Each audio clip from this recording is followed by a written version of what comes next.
అంతరాయతిమిరోపశాంతయే శాంతపావనమచింత్య వైభవం తం నరం వపుషి కుంజరం ముఖే మన్మహే కిమపి తుందిలం మహా శరణం కరవాణి శర్మదం తే చరణం వాణి చరాచరోపదివ్యం కరుణామతృణైః కటాక్షపాతైః కురు మామంబ కృతార్థసార్థవాహం. శారదా శారదాంభోజవదనా వదనాంబుజే సర్వదా సర్వదాస్మాకం సన్నిధిః సన్నిధిం క్రియాత్. విమలపటీ కమలకుటీ పుస్తక రుద్రాక్షసహస్తపుటీ కామాక్షి పక్ష్మలాక్షి కలిత విపంచీ విభాసి వైరించి వాగర్థావివ సంపృక్తౌ వాగర్థ ప్రతిపత్తయే జగతః పితరౌ వందే పార్వతీ పరమేశ్వరౌ. గురవే సర్వలోకానాం విషజే భవరోగిణాం నిధయే సర్వవిద్యానాం దక్షిణామూర్తయే నమః. నారాయణ సమారంభాం వ్యాసశంకర మధ్యమాం అస్మదాచార్య పర్యంతాం వందే గురు పరంపరాం. నారాయణం నమస్కృత్య నరం చైవ నరోత్తమం దేవీం సరస్వతీం వ్యాసం తతో జయముదీరయేత్. సిద్ధలక్ష్మీర్మోక్షలక్ష్మీ జయలక్ష్మీ సరస్వతీ శ్రీర్లక్ష్మీర్వరలక్ష్మీశ్చ ప్రసన్నా మమ సర్వదా. శివాయ గురవే నమః. శివాయ గురవే నమః. శివాయ గురవే నమః. శ్రీమాత్రే నమః. శ్రీమాత్రే నమః. శ్రీమాత్రే నమః. శ్రీ విష్ణురూపాయ నమః శివాయ. శ్రీ విష్ణురూపాయ నమః శివాయ. శ్రీ విష్ణురూపాయ నమః శివాయ. నమో మహద్భ్యో ఋషిభ్యో గురుభ్యో నమః. ఆలయ దేవతలందరికీ నమస్కరిస్తూ భగవత్ స్వరూపమైన సభాసదస్సుకి సవనీయ నమస్సులు సమర్పణ చేసుకుంటూ నిన్నటి రోజున మనం శ్రీ సూక్తం ప్రారంభించుకున్నాం. ఆ శ్రీ సూక్తం ఎందులో ఉన్నది, దాని స్వరూపం ఏమిటి, స్వభావం ఏమిటి, దాని అధిదేవత ఎవరు ఇత్యాది విషయాలు చెప్పుకుని అగ్ని శ్రీ సూక్తం అని దీని యొక్క పేరుని చెప్పుకుంటూ మొదటి రుక్కు, ఈ రుక్కులో ఉన్నటువంటి మంత్రంలో జాతవేద, ఓ అగ్నిదేవ మహాలక్ష్మి మమ్మల్ని అనుగ్రహించుగాక, మా ఎడల ప్రసన్నమై మమ్ము చేరుగాక అని దాని యొక్క భావం. జాతవేద అన్నప్పుడు అగ్నిదేవునికి ప్రార్థించారు. ఈ అగ్ని అన్నప్పుడు ఏ అగ్ని, జాతవేద అన్నప్పుడే ప్రజ్ఞకు మూలమైన వాడు అని చెప్పారు. జ్ఞానానికి మూలమైన అగ్ని. మన సూర్య భగవాను కూడా త్రయీమయాయ త్రిగుణాత్మధారిణి అంటాం, వేదమయుడైనటువంటి వాడు అని. కనుక ఇక్కడ మూడు అగ్నులు నిన్న మనం చెప్పుకున్నాం. సూర్యమండలమునందున్న సౌరాగ్ని, అగ్నిహోత్రంలో మనం ఆరాధించే యజ్ఞాగ్ని, మన హృదయంలో నిరంతరం చైతన్యవంతంగా ఉన్నటువంటి చిదగ్ని. కనుక హృదయమే చిదగ్ని కుండం, అక్కడ ప్రకాశిస్తున్నది ఆ పరంజ్యోతి. ఈ మూడు అగ్నులు ఇందులో చెప్పబడుతున్నాయి. ఆ చిదగ్ని స్వరూపుడైన పరమేశ్వరుడు ఈ మహాలక్ష్మి అనుగ్రహాన్ని మనకిస్తున్నాడని. ఆయన ఎలా ఇవ్వగలుగుతున్నాడు అంటే మహాలక్ష్మి ఎక్కడో కాదు, ఆయన యొక్క చిచ్చక్తి స్వరూపిణి. ఆవిడ ఎటువంటి ఆవిడ అంటే హిరణ్యవర్ణాం హరిణి. ఇందులో హిరణ్యవర్ణాం శబ్దానికి అర్థం నేను చెప్పుకున్నాం, బంగారు కాంతులతో ప్రకాశించినది. హరిణి అన్నప్పుడు ఆకుపచ్చని స్వరూపం ఒకటి, పసుపు వలె ప్రకాశించినది ఒకటి. మూడవది హరిం నయతి, హరే పత్ని, విష్ణు పత్ని, విష్ణువుని చేర్చున్నది ఒకటి. ఇంకొక అర్థం ఈ రోజు చెప్పుకుంటున్న హరిణి అనగా దారిద్ర్య సంహారిణి అన్నారు. హరించినది హరిణి. ఏమిటి హరిస్తున్నది అంటే ఇక్కడ మనం హిరణ్యవర్ణం అన్నప్పుడు ప్రాతకాల సూర్యకాంతిని భావించినట్లయితే చీకటిని పోగొట్టే కాంతి గనక హరిణి. అదేవిధంగా దరిద్రం మొదలైనటువంటి దౌర్భాగ్యాలను హరించేది గనక హరిణి. అటువంటి ఆ తల్లి చంద్రాం హిరణ్మయీం, ప్రసన్న స్వరూపిణి గనక చంద్ర, ప్రచండ స్వరూపిణి గనక హిరణ్మయి. ప్రసన్న ప్రచండ రెండు ఆవిడే.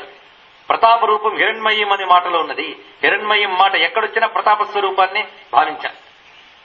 పైగా చంద్ర అన్నప్పుడు ఆహ్లాద స్వరూపిణి అని సహస్రార కమలమునందున్నటువంటి అమృత బింబ స్వరూపం రెండు చెప్పుకున్నాం. అటువంటి లక్ష్మీ శబ్దానికి అర్థం చెప్పుకున్నాం కదా. లక్ష్మీ శబ్దం తర్వాత రుక్కులో కూడా మనకు వస్తున్నది. ఇప్పుడు తర్వాత రుక్కులోకి మనం ప్రవేశిస్తూ ఉన్నాం. ఇది రెండవ రుక్కు.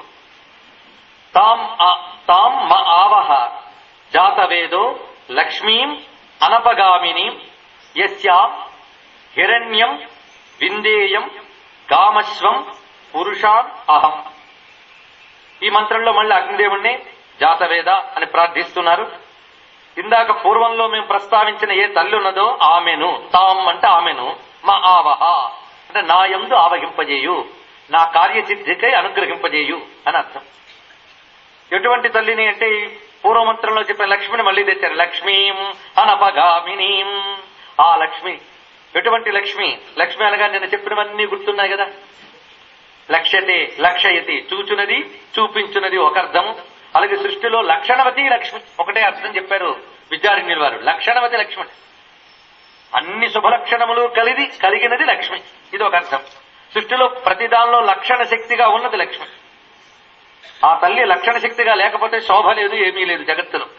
అందుకే శ్రీనాథ మహాకవి అన్న పద్యాన్ని ఇక్కడ గుర్తు తెచ్చుకుంటే, చంద్రముని యందు జ్యోత్స్నవు చంద్రవదన ప్రభవు వాసర కరుణందు పద్మనయన దాహశక్తి విపూబోడి దహనునందు మృక్యదును నీకు కళ్యాణమూర్తి లక్ష్మి అన్నారు ఇక్కడ. చంద్రముని యందు జ్యోత్స్నవు, చంద్రునిలో వెన్నెలవు నువ్వు, సూర్యునిలో కాంతివు నువ్వు, దాహశక్తి విపూబోడి దహనునందు అగ్నిలో దాహశక్తివి, మండించేటువంటి శక్తివి నువ్వు. ఇలా ప్రతిదానికి దాని స్వభావ స్వరూపుడివే నువ్వు ఉన్నావు. అందుకే లక్షణవతి లక్ష్మి. అటువంటి లక్ష్మిని, ఆ లక్ష్మి ఎటువంటి లక్ష్మి నాకు రావాలంటే అనపగామిని అనే మాట వేశారు. అనపగామిని అనే మాటకు అర్థం చెప్తూ విద్యారణ్యుల వారు అంటున్నారు, అపగమన రహితాం అనపాయినీం ఇత్యర్థ. అపగమనం అంటే తొలగుట అని అర్థం. అనపగామని అంటే తొలగకుండా ఉండునది అని అర్థం. అంటే స్థిరముగా ఉండేటటువంటి లక్ష్మిని నాకు అనుగ్రహించు. ఈ రోజు ఏదో ప్రార్థించాను కనుక లక్ష్మీదేవి ఇలా వచ్చి మళ్ళీ రేపటికల్లా వెళ్ళిపోకూడదు. ఆవిడ నా దగ్గర సుస్థిరముగా ఉండాలి. సుస్థిరాభవ మేఘే సురాసుర నమస్కృతే నమస్కారం చేస్తారు. అమ్మని ప్రార్థించేటప్పుడు అడగవలసింది ఏమిటి? అమ్మ వదలకుండా ఉండమ్మా అని. ఎందుకంటే ఆవిడకు పేరున్నది, గట్టి పేరు ఏమిటి? చంచలా చపల. ఆ పేరులోనే చెప్తున్నారు. మహానుభావుడు దూర్జుడు చెప్తారు, శ్రీ విద్యుత్ కలితాదేవంజమ మహాజీమూత పాపాంబుధారా వేగంబున. శ్రీ విద్యుత్ అన్నాడు అక్కడ. లక్ష్మీదేవి ఎలాంటిదంటే మెరుపులాంటిది. మెరుపులా వెలిగిపోతుందే కాదు, మెరుపులా వెలిగి వెళ్ళిపోతుందని. ఇప్పుడు చంచల, నాకు ఆ చంచల చపల ఆయన లక్ష్మి కాదు కావాల్సింది, సుస్థిర ఆయన లక్ష్మి కావాలి. సుస్థిర ఎప్పుడవుతుంది? ఇప్పుడు అనపగామినికి ఇంకో అర్థం ఉన్నది, చాలా చక్కటి మాట. అనపగామిని వీడకుండా ఉండేది. ఎవరిని విడవదు అంటే విష్ణోరేష అనపాయిని, విష్ణువును మొదలకుండా ఉంటుందట. అదే అనపగామిని అనే మాటకు అర్థం ఏంటంటే నన్ను వీడకుండా ఉండే లక్ష్మి కావాలని అర్థం ఒకటి. రెండవది, ఏదైతే వీడకుండా ఉందో ఆ లక్ష్మి. వీడకుండా ఉంది అంటే ఎవరిని వీడకుండా ఉన్నది? పరమాత్మను విడువకుండా ఉన్నది. నిన్న స్త్రీ అనే మాటకు అర్థం ఏం చెప్పుకున్నాం? పరమాత్మను ఆశ్రయించుకున్నది. ఎలా ఆశ్రయించుకుంది? వీడకుండా ఆశ్రయించుకుంది ఆవిడ. అందుకే విష్ణోరేష అనపాయిని, విష్ణువుని వీడకుండా ఉన్నటువంటి లక్ష్మి నన్ను అనుగ్రహించుగాక అని చెప్పాడనమాట. కనుక ఈవిడ ఎవరి పట్ల అనపగామిని? విష్ణువు పట్ల అనపగామిని. ఇప్పుడు మన దగ్గర ఆవిడ వచ్చి అనపగామినిగా ఉండాలంటే మనం ఏం చేయాలి? ఆవిడ ఎవరిని విడిచిపెట్టకుండా ఉంటుందో ఆయన మన దగ్గర పెట్టుకుంటే చాలు. ఎవరైనా హరి. కనుక ఇక్కడ చెప్పడంలో ఆ హరి యొక్క అనుగ్రహం కావాలి. హరిని సిరిని కలిపి ఆరాధించుకోవాలి. హరి ఉంటే సిరి ఉంటుందట. అది ఇక్కడ చెప్తున్నారు. అనపగామిని అనడంలో ఇంత గొప్ప విశేషం ఉన్నది. అనపగామిని అనే మాటకు పురాణం చక్కటి మాట చెప్పింది. రాఘవత్వే భవేత్ సీత రుక్మిణి కృష్ణ జన్మని అన్యేషుట అవతారేషు విష్ణువరేష అనపాయిని అన్నారు ఇక్కడ. ఆయన రాముడిగా వచ్చినప్పుడు ఆవిడ సీతగా వచ్చింది. ఆయన కృష్ణుడిగా వచ్చినప్పుడు రుక్మిణిగా వచ్చింది. ఇలాగా ఈ రెండే చెప్పారు. అంటే అన్యేషుట అవతారేషు, మిగిలిన అవతారాల్లో కూడా ఏష అనపాయిని, ఈవిడ విడవకుండా ఉంటుంది. అంటే విష్ణువుని ఎప్పుడు విడవదు. ఈ మాట రాముడు కృష్ణుడు ఉదాహరణ చెప్పారు కానీ ఆ రెండు అవతారాల్లోనే కదా, అన్ని అవతారాల్లోని. కానీ ఇంకే అవతారంలోనే లక్ష్మితో పాటు విష్ణువు కనబడ్డా? వామనావతారంలో అయితే అసలు లక్ష్మి కనబడదు. ఆయన వచ్చి ఆయన పని చేసుకెళ్ళిపోయాడు. మరి లక్ష్మితో ప్రతి అవతారంలో లక్ష్మి ఉంటుందని ఎలా అంటే చెప్పారు అని మీరు ప్రశ్న వేయచ్చు. దీనికి శక్తి శాస్త్రాన్ని కొంచెం పరిశీలిస్తే అక్కడ చెప్తాడు సమాధానం. ఏమనంటే ఆయన వామనుడుగా బ్రహ్మచారిగా వచ్చినప్పుడు ఆయన యందు బ్రహ్మవర్చస్సుగా ఉంది వీడి తల్లి. అప్పుడు కూడా ఈయన విడిచిపెట్టలేదు. విడిచిపెడితే ఏం చేయగలడు? నృసింహావతారం వచ్చినప్పుడు ఆయన ఒక్కడే వచ్చాడు. అప్పుడు ఎలా ఉందంటే ఆయన గోళ్లలో కూర్చుందిటండి, నఖమునందు శక్తిగా హిరణ్మయి. అందుకే అప్పుడు భారీగా పక్కన ఉండకపోవచ్చు కానీ ఏదో రూపంలో ఆయన దగ్గర ఉంది, ఆయన విడిచిపెట్టదు. ఆవిడ పక్కన లేకపోతే ఆయన ఏమీ చేయలేదు. అందుకే శ్రీనాథ మహాకవి చాలా చక్కని మాట చెప్తాడు లక్ష్మీ స్థితిలో. ఏమనంటే పరాత్పరుడు జీవులకి ఏదిచ్చినా నిన్ను మున్నిడుకును గాని ఈజాలడు అన్నాడు. నిన్ను మున్నిడుకును గాని ఈజాలడు. ఆవిడ దగ్గర పెట్టుకుని ఇస్తాట. వీడికి దివ్వు వాడికి దివ్వని ఆవిడ శాంక్షన్ చేస్తూ ఉంటే ఆవిడ ద్వారానే ఇస్తాట. శాంక్షన్ చేసేది ఆవిడ, ఇచ్చేదేవిడ. ఆవిడ చేతికి చిమ్మంటాటి. ఆ విషయం గమనించినప్పుడు శివశక్త్యాయుక్త ఇక్కడ గుర్తు తెచ్చుకోవాల్సింది. అని అనపగామిని అనే మాటలోనే ఆ శివశక్త్యాయుక్త అనే తత్వం అంతా మనకు కనబడుతున్నది. పరాశ శక్తి వివిధైవ సూతే స్వాభావికి జ్ఞానబల క్రియాచ. పరమాత్మ శక్తి స్వాభావికం అన్నారు ఇక్కడ. అది తెచ్చిపెట్టుకున్నది కాదు, అది స్వాభావికం కనుక ఎప్పుడు విడవదు. అది ఎలాగుంటుంది? జ్ఞాన బల క్రియాచ. ఆయన యొక్క జ్ఞానము, ఆయన యొక్క బలము, ఆయన యొక్క క్రియ ఆవిడ. అందుకే శక్తి శక్తిమతోహో అభేద అన్నారు ఇక్కడ. శక్తికి శక్తిమంతుడికి అభేదం అనే విషయం అనపగామిని మాటలో ఇంత విశేషమైనది. అందుకే 2 వృక్కులోనే ఇంత చక్కటి మాట చెప్పారు. ఈ అనపగామినీయమైన లక్ష్మి అన్నప్పుడు విష్ణుని వీడని శక్తి నన్ను వీడకుండా ఉండుగాక. విష్ణు పురాణంలో ఒక అద్భుతమైన లక్ష్మీ స్థితి ఉంటుంది. ఆ లక్ష్మీ స్థితిలో ఇంద్రుడు గొప్ప మాట చెప్తాడు. అమ్మా, మమ్మల్ని ఎప్పుడు నువ్వు విడిచిపెట్టకుండా ఉండాలి. ఎలాగంటే విష్ణు వక్షస్థలాన్ని ఎలా విడిచిపెట్టకుండా ఉంటావో మా ఇంటిని అలా విడిచిపెట్టకుండా ఉంటాను. అంత చక్కటి మాట. ఈ మాట అన్నాక ఆవిడ ఏం చేస్తుంది? సుస్థిరంగా అక్కడ ఉంటుంది. ఆవిడ ఆ విష్ణు వక్షస్థలం విడిచిపెట్టదు. అది విష్ణు వక్షస్థలాలేన తల్లి. ఈవిడ అనుగ్రహించడం వల్ల ఆవిడ వల్ల మాకేం రావాలి? యస్యాం అన్నప్పుడు ఇక్కడ ఏ తల్లి మా దగ్గరికి రావడం వల్ల అని తీసుకోవాలి. యస్యాం శ్రీదేవ్యాం ఆహూతాయాం సత్యాం అని వ్యాఖ్యానం చేశారు. ఆ శ్రీదేవి ఆహూత అయినప్పుడు మాకేమి లభిస్తాయి ఆ తల్లి వల్ల అంటే, ఏ తల్లి వల్ల మేము ఇవి పొందబోతున్నామో ఆ తల్లి మా దగ్గర సుస్థిరముగా ఉండుగాక. ఇది అనుభవం. ఏ తల్లి వల్ల ఇవి పొందబోతున్నామో ఇవి ఏమిటో చెప్తున్నాడు చూడండి. హిరణ్యం విందేయం గాం అశ్వం పురుషాన్ అహం. విందేయం అనే మాటకి ప్రాప్నుయాం అని అర్థం చెప్పారు. విందేయం అంటే పొందుట. ఏ తల్లి దయ వల్ల పొందుతున్నామో, ఏమిటి పొందుతున్నాం? హిరణ్యం, గాం, అశ్వం, పురుష. ఈ 4 ఆ తల్లి దయ వల్ల మేము పొందుతున్నాం. ఆ తల్లి దయ లేకపోతే ఈ 4 రావట. ఏ తల్లి దయ వల్ల ఈ 4 వస్తాయో ఆ తల్లి సుస్థిరముగా మా ఎడల ప్రసన్నురాలై ఉండుగాక. ఇదండి దీని భావం. ఈ 4 ఒక్కొక్కటి చూద్దాం. హిరణ్యం. హిరణ్యం అంటే నిన్న చెప్పుకున్నాం బంగారం, సంపద. మొట్టమొదటి చెప్తున్న సంపద. ఏ తల్లి దయ వల్ల హిరణ్యము, సువర్ణము మొదలైన సంపదలు లభిస్తాయో అది. రెండవది గాం, పశు సంపద చెప్పాడు ఇక్కడ. ముందు ధన సంపద హిరణ్యం అనే మాటలో చెప్పబడింది. గాం అన్నప్పుడు పశు సంపద చెప్పారు. పశు సమృద్ధి ఏ తల్లి దయ వల్ల లభిస్తుందో. ఇక అశ్వం, అశ్వ సంపద, గుర్రములు మొదలైనవన్నీ కూడా చెప్పబడుతున్నాయి ఇక్కడ. ఇక పురుషాన్, పురుషులు కూడా లభిస్తారు అన్నారు. పురుషులంటే మగరాయుళ్ళని కాదు, మానవులు. ఇవన్నీ సంపదలంటే కేవలం డబ్బు మాత్రమే సంపద కాదు. ధన సంపదని హిరణ్యం అనే మాటలో చెప్తూ మిగిలిన సంపదలు కూడా చెప్పారు. ఈ 4 సంపదలు ప్రతి వాడికి. ధన సంపద, పశు సంపద, అశ్వ సంపద, పురుష సంపద. పురుష సంపద అంటే మనం ధనబలం, జనబలం అని 2 మాట్లాడుతూ ఉంటాం. జనబలం ఒక సంపద అనమాట. బాగా డబ్బు మన దగ్గర ఉన్నప్పటికీ పిలిస్తే పలికేవాడు ఒక్కడు కూడా లేడనుకోండి, అది పెద్ద దరిద్రం. కనుక తన చుట్టూ 10 మంది ఉండడం అనేది ఒక సంపద అండి. ఏది కావాలన్నా నేను చేసి పెడతాం అనే మనుషులు మన దగ్గర ఉండడం సంపద.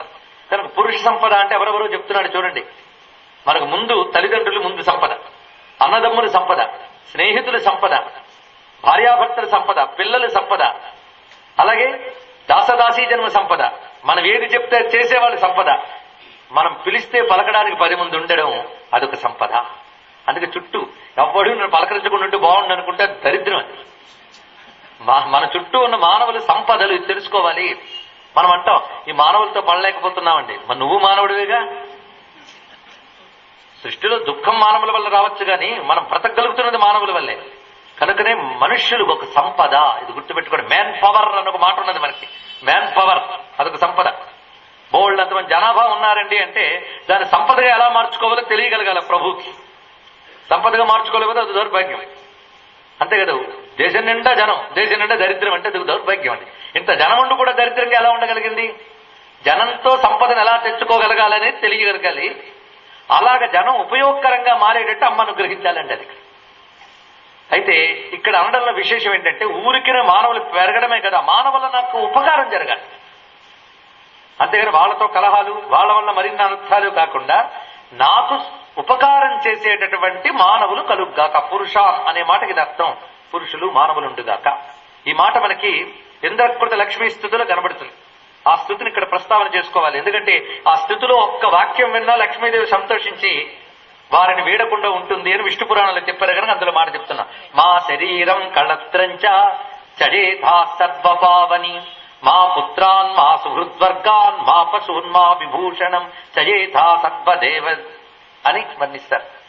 సర్వదేవి ఓ జగదంబ మా శరీరం కళత్రంచ చడేథా, ఓ తల్లి నా శరీరాన్ని విడిచిపెట్టకు అన్నారు. లక్ష్మీదేవి గారు మన శరీరాన్ని విడిచిపెడితే శరీరంలో దరిద్రం వస్తుందట. శరీరంలో దరిద్రాలు అంటే తేజస్సు పోవడం, ఆరోగ్యం నశించడం, ఇవన్నీ శరీరంలో దరిద్రాలు.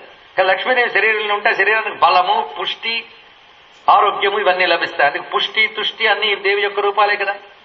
అందుకు నా శరీరాన్ని విడిచిపెట్టకమ్మా అన్నారు. అంటే ఆరోగ్యముగా పుష్టిగా నా శరీరంలో నువ్వు ఉండాలి. యాదేవి సర్వభూతేషు లక్ష్మీ రూపేణ సంస్థిత నమస్తస్యై నమస్తస్యై నమస్తస్యై నమో నమః.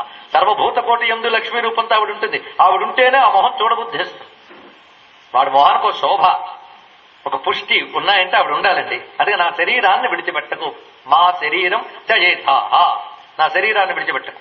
అంతేకాదు మా కళత్రం జయేథాహ, నా భార్యను విడిచిపెట్టకన్నాడు. నా భార్య కూడా బాగుండాలి. ఇలా అడగడం ఏం తప్పు కాదండి.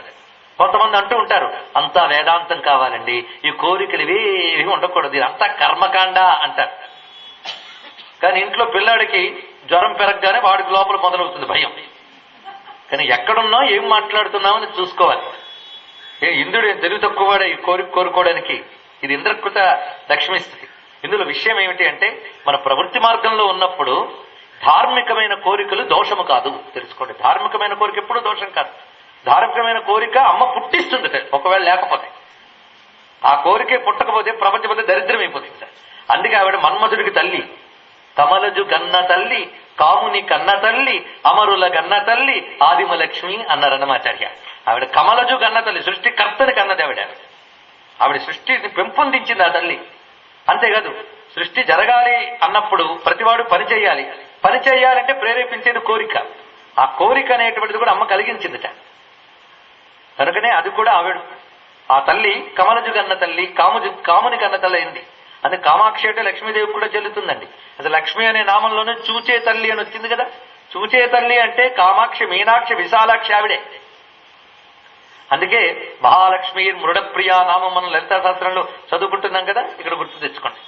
అందుకు ఆ తల్లి నీవు అడగడం తప్పేం లేదు. మా శరీరం కళత్రంచ చయేథా సర్వపావని మా పుత్రాన్, మా పిల్లల్ని విడిచిపెట్టకు, మా సుహృద్వర్గాన్, మా స్నేహితుల్ని విడిచిపెట్టకు. ఇక్కడ గొప్ప మాట చూడండి.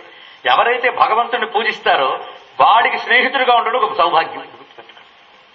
ఎందుకంటే వాడు ప్రార్థనల్లోనే మా సుహృద్వర్గాన్ జయేథాహ అని ఉంటుంది కనుక వాడి స్నేహితులను విడిచిపెట్టకుండా ఉంటుంది. అందుకే ఒక సత్పురుషుడికి, ఒక ఉపాసకుడికి స్నేహితుడిగా ఉండడం, వాడి సమీపంలో ఉండడం కూడా ఒక సౌభాగ్యమేనండి. అంటే మా సుహృద్వర్గాన్ మా పశువున్, నా పశువుల్ని విడిచిపెట్టకు.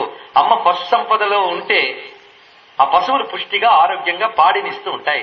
అందుకు సృష్టిలో పాడి చాలా అవసరం. అందుకు పాడికి ముఖ్యమైన పశు సంపదను విడిచిపెట్టకు. మా సుహృద్వర్గాన్ మా పశువున్ మా విభూషణం, మా అలంకారాలను విడిచిపెట్టకు. అది కూడా మరి ఎన్ని నగలు ఎన్ని పెట్టినా అందులో లక్ష్మీదేవి అనుగ్రహం లేకపోతే అవి కూడా వెలవెల్లాడిపోతాయి. అందుకు మా విభూషణం వాటి కూడా విడిచిపెట్టకు అని ప్రార్థించారు. అలా ఇక్కడ ఆ అనపగామిని అయిన తల్లి మాకు హిరణ్యం అనగా ధన సంపదని, పశు సంపదని. ఇక్కడ దీని భావాన్ని చూద్దాం. నేను ఒక మాట చెప్పాను, ఈ సూక్తములన్నీ కూడాను ఐహికమైన ఫలాల్ని, ఆమిష ఫలాల్ని కాకుండా బ్రహ్మ విద్యకి సంబంధించింది కూడా అని ఆ మూడు చూడాలి ఇక్కడ. ఎందుకంటే వేదం అంటేనే బ్రహ్మము, దాని పేరే బ్రహ్మము. వేదం అంటే వేదానికి ఒక పేరు బ్రహ్మము. కనుక వేదాంతంలోనే కాదు వేద భాగాల్లో కూడా బ్రహ్మతత్వమే చెప్పబడుతూ ఉంటుంది. కనుక రెండు రకాలు అర్థం చేసుకోవాలి. ఎందుకంటే మన జీవయాత్ర ఉన్నంత కాలం ధర్మార్థ కామములు కావాలి కాదను, కానీ మనకు కూడా మోక్షం కావాలని కోరుకుందా లేదా? ఇప్పటి నుంచి కాదండి అంటే ఎప్పటికో అప్పుడు కావాలి కదా. మోక్షం అక్కర్లేదనుకునే వాళ్ళు ఎవరైనా ఉన్నారా? కావాలి కదా, అది కావాలి. మరి దానిపరమైన అర్థం కూడా ఇక్కడ చెప్పుకోవాలి. ఆ తల్లి మోక్ష లక్ష్యం కూడా కదండి. కనుక అది కూడా ఇక్కడ గమనించితే ఇందులో ఉన్న భావాన్ని చూద్దాం. హిరణ్యం అనే మాటకు ప్రకాశము అని అర్థం తీసుకుంటే నాకు జ్ఞాన సంపదను ప్రసాదించు మొట్టమొదటిగా. గాం తర్వాత గోవుని ప్రసాదించు. గోవు అన్నప్పుడు వాక్కు, చక్కని శాస్త్రములు వాక్కులు, అవి లేనిది ఏ జ్ఞానం తెలియదు కదండి. అందుకు నాకు మంచి వాక్కును ప్రసాదించు అని అడిగాడు. ఇలా అడగాలి. దీనికి మరో అర్థం, ఇందాక చెప్పిన అర్థం కావాలి, ఈ అర్థము కావాలి. మన శరీరానికి కావలసిన హిరణ్యం అంటే తేజస్సు, జ్ఞానము. శరీరానికి తేజస్సు ఉండాలి, బుద్ధికో జ్ఞానం ఉండాలి. ఆ రెండు హిరణ్యంలో చెప్పారు. ఇప్పుడు గాం నాకు చక్కని వాక్ సంపద కావాలి. ఎందుకంటే తల్లి అనుగ్రహించకపోతే వాక్ సంపద రాదు. మరి ఆయన బాగా మాట్లాడతారు కదండి అంటే ఏం లాభం? ఆడే మాటకు విలువ ఉండాలి. వాడు ఆ మాట చెప్తే 10 మంది చేయగలగాలి. మాటకు విలువ అంటే అది. కొంతమంది తెగ ప్రాధేయపడిన పనులు జరగవు. ఒకడొక మాట చెప్తారు, పడి జరుగుతుంది. ఎందువల్లండి? ఆ మాటకు ఆ శక్తి ఎక్కడి నుంచి వచ్చింది? కనుక మాట ఉండడమే కాదు, మాటకు శక్తి ఉండాలి. శక్తి లేనిది మాట రాదు. మాటకో శక్తి ఉంటే మాట పనిచేస్తుంది. ఇది తెలుసుకోవాలి. అందుకే కొందరి మాటలు శాసనాలు అయిపోతాయి. కొందరు ఎంత గట్టిగా ఎంత గొప్పగా చెప్పినా నిష్ప్రయోజనాలు అయిపోతాయి. అందుకే వాక్శుద్ధి వాక్సిద్ధి అనే మాట వింటూ ఉంటాం. శుద్ధమైన వాక్కు, సిద్ధి కలిగిన వాక్కు రావాలి అంటే తల్లి అనుగ్రహం ఉండాలి. అది గాం చక్కని వాక్కు నువ్వు. ఇవన్నీ కూడా వైదికార్థములే. నేను ఇది కల్పించి చెప్తున్నాను ఏమనుకోవచ్చు. గాం అనే మాటకి వేదంలో గోవులంటే వాక్కులనే అర్థం ఉన్నది. అందుకు చెప్పుకుంటున్నాం. అశ్వం ఇప్పుడు ఏం చెప్పాడు? శరీరానికి తేజస్సు జ్ఞానం అన్నప్పుడు హిరణ్యం అయిందండి, వాక్ అయింది. ఇప్పుడు అశ్వం. అశ్వం అన్నప్పుడు ఇక్కడ ఇంద్రియములు అని అర్థం. ఇంద్రియాన్ని హయాన్యాహు. అశ్వములంటే గుర్రాలు కదా. భౌతికంగా గుర్రాలు ఎందుకు అడిగాడు? ఈ రోజుల్లో గుర్రాలు వస్తే ఏం చేస్తామండి? ఇక్కడ అశ్వము అనగానే గుర్రం అనేటువంటి ఒక జంతువుని మాత్రమే కాదు, అశ్వము అంటే వేగముగా వెళ్ళున్నది అని అర్థం. ఇది అర్థం చేసుకోండి చాలు. అశ్వ శబ్దానికి అర్థం అది. గుర్రము అనేటువంటి జంతు అర్థం కాదు ఇక్కడ ఉన్నది. ఎందుకంటే వేదం చెప్పినటువంటి మంత్రం ఎలా ఉంటుందంటే ఏ కాలానికైనా సరిపోయే అర్థం చెప్తుంది వేదం. అందుకని గుర్రం పరంగా అర్థం చేసుకుని మేము శ్రీసూక్తం చేదు గుర్రాలు వచ్చేస్తాయేమో వాటిని మేపలేమేమో ఎందుకులే అనుకోవద్దు ఇక్కడ. కనుక అశ్వం అంటే ఇక్కడ వేగముగా వెళ్ళినది అని అర్థం. అంటే వాహనం అని అర్థం. భౌతికంగా అయితే వాహనం. వాహనాలు లేకపోతే వెళ్ళగలమండి? ఇప్పుడు ఎక్కడికైనా ఇక్కడ ప్రవచనం ఉందని వెహికల్ లేదని అందుకే రాలేకపోయినా అన్న వాళ్ళు చాలా మంది ఉన్నారు. ఒకవేళ సొంత వెహికల్ లేకపోతే తిరిగే వెహికల్స్ ఏవి పట్టుకునేనా రావాలి. కనుక ఇక్కడి నుంచి అక్కడికి వెళ్ళడానికి వెహికల్ ఉండాలి కదా. కనుక భౌతికార్థంలో వాహన యోగం అంటూ ఉంటాం. వాహన యోగం లక్ష్మీ కృప వల్ల రావాలని భౌతికార్థం.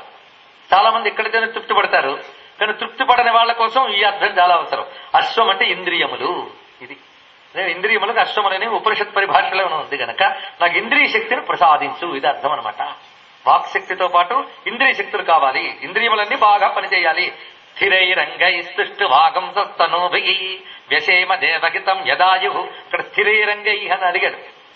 మనం అనుకుంటూ ఉండే పూజలు పునస్కారాలన్నీ ముసలితనంలో చేసుకోవచ్చండి అని. మీకు బాగుపడాలని ఎప్పుడు అనిపిస్తుందో అప్పుడు చేసుకోవాలండి. ముసలితనంలోనే బాగుపడాలనిపిస్తే అప్పుడు చేసుకోండి. ఎప్పుడు బాగుండాలంటే ఎప్పుడు చేసుకోండి.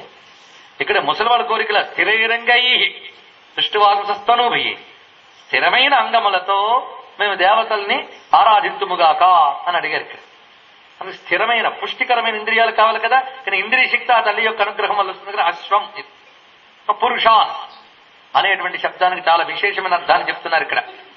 పురుషాన్ అన్నప్పుడు పురుషుక్తంలో కలుపుకోండి. ఇక్కడ పురుషుక్తంలో ఏం చెప్పాడు? కనబడుతున్న ప్రతి జీవుని యందు ఈశ్వర చైతన్యం ఉన్నది.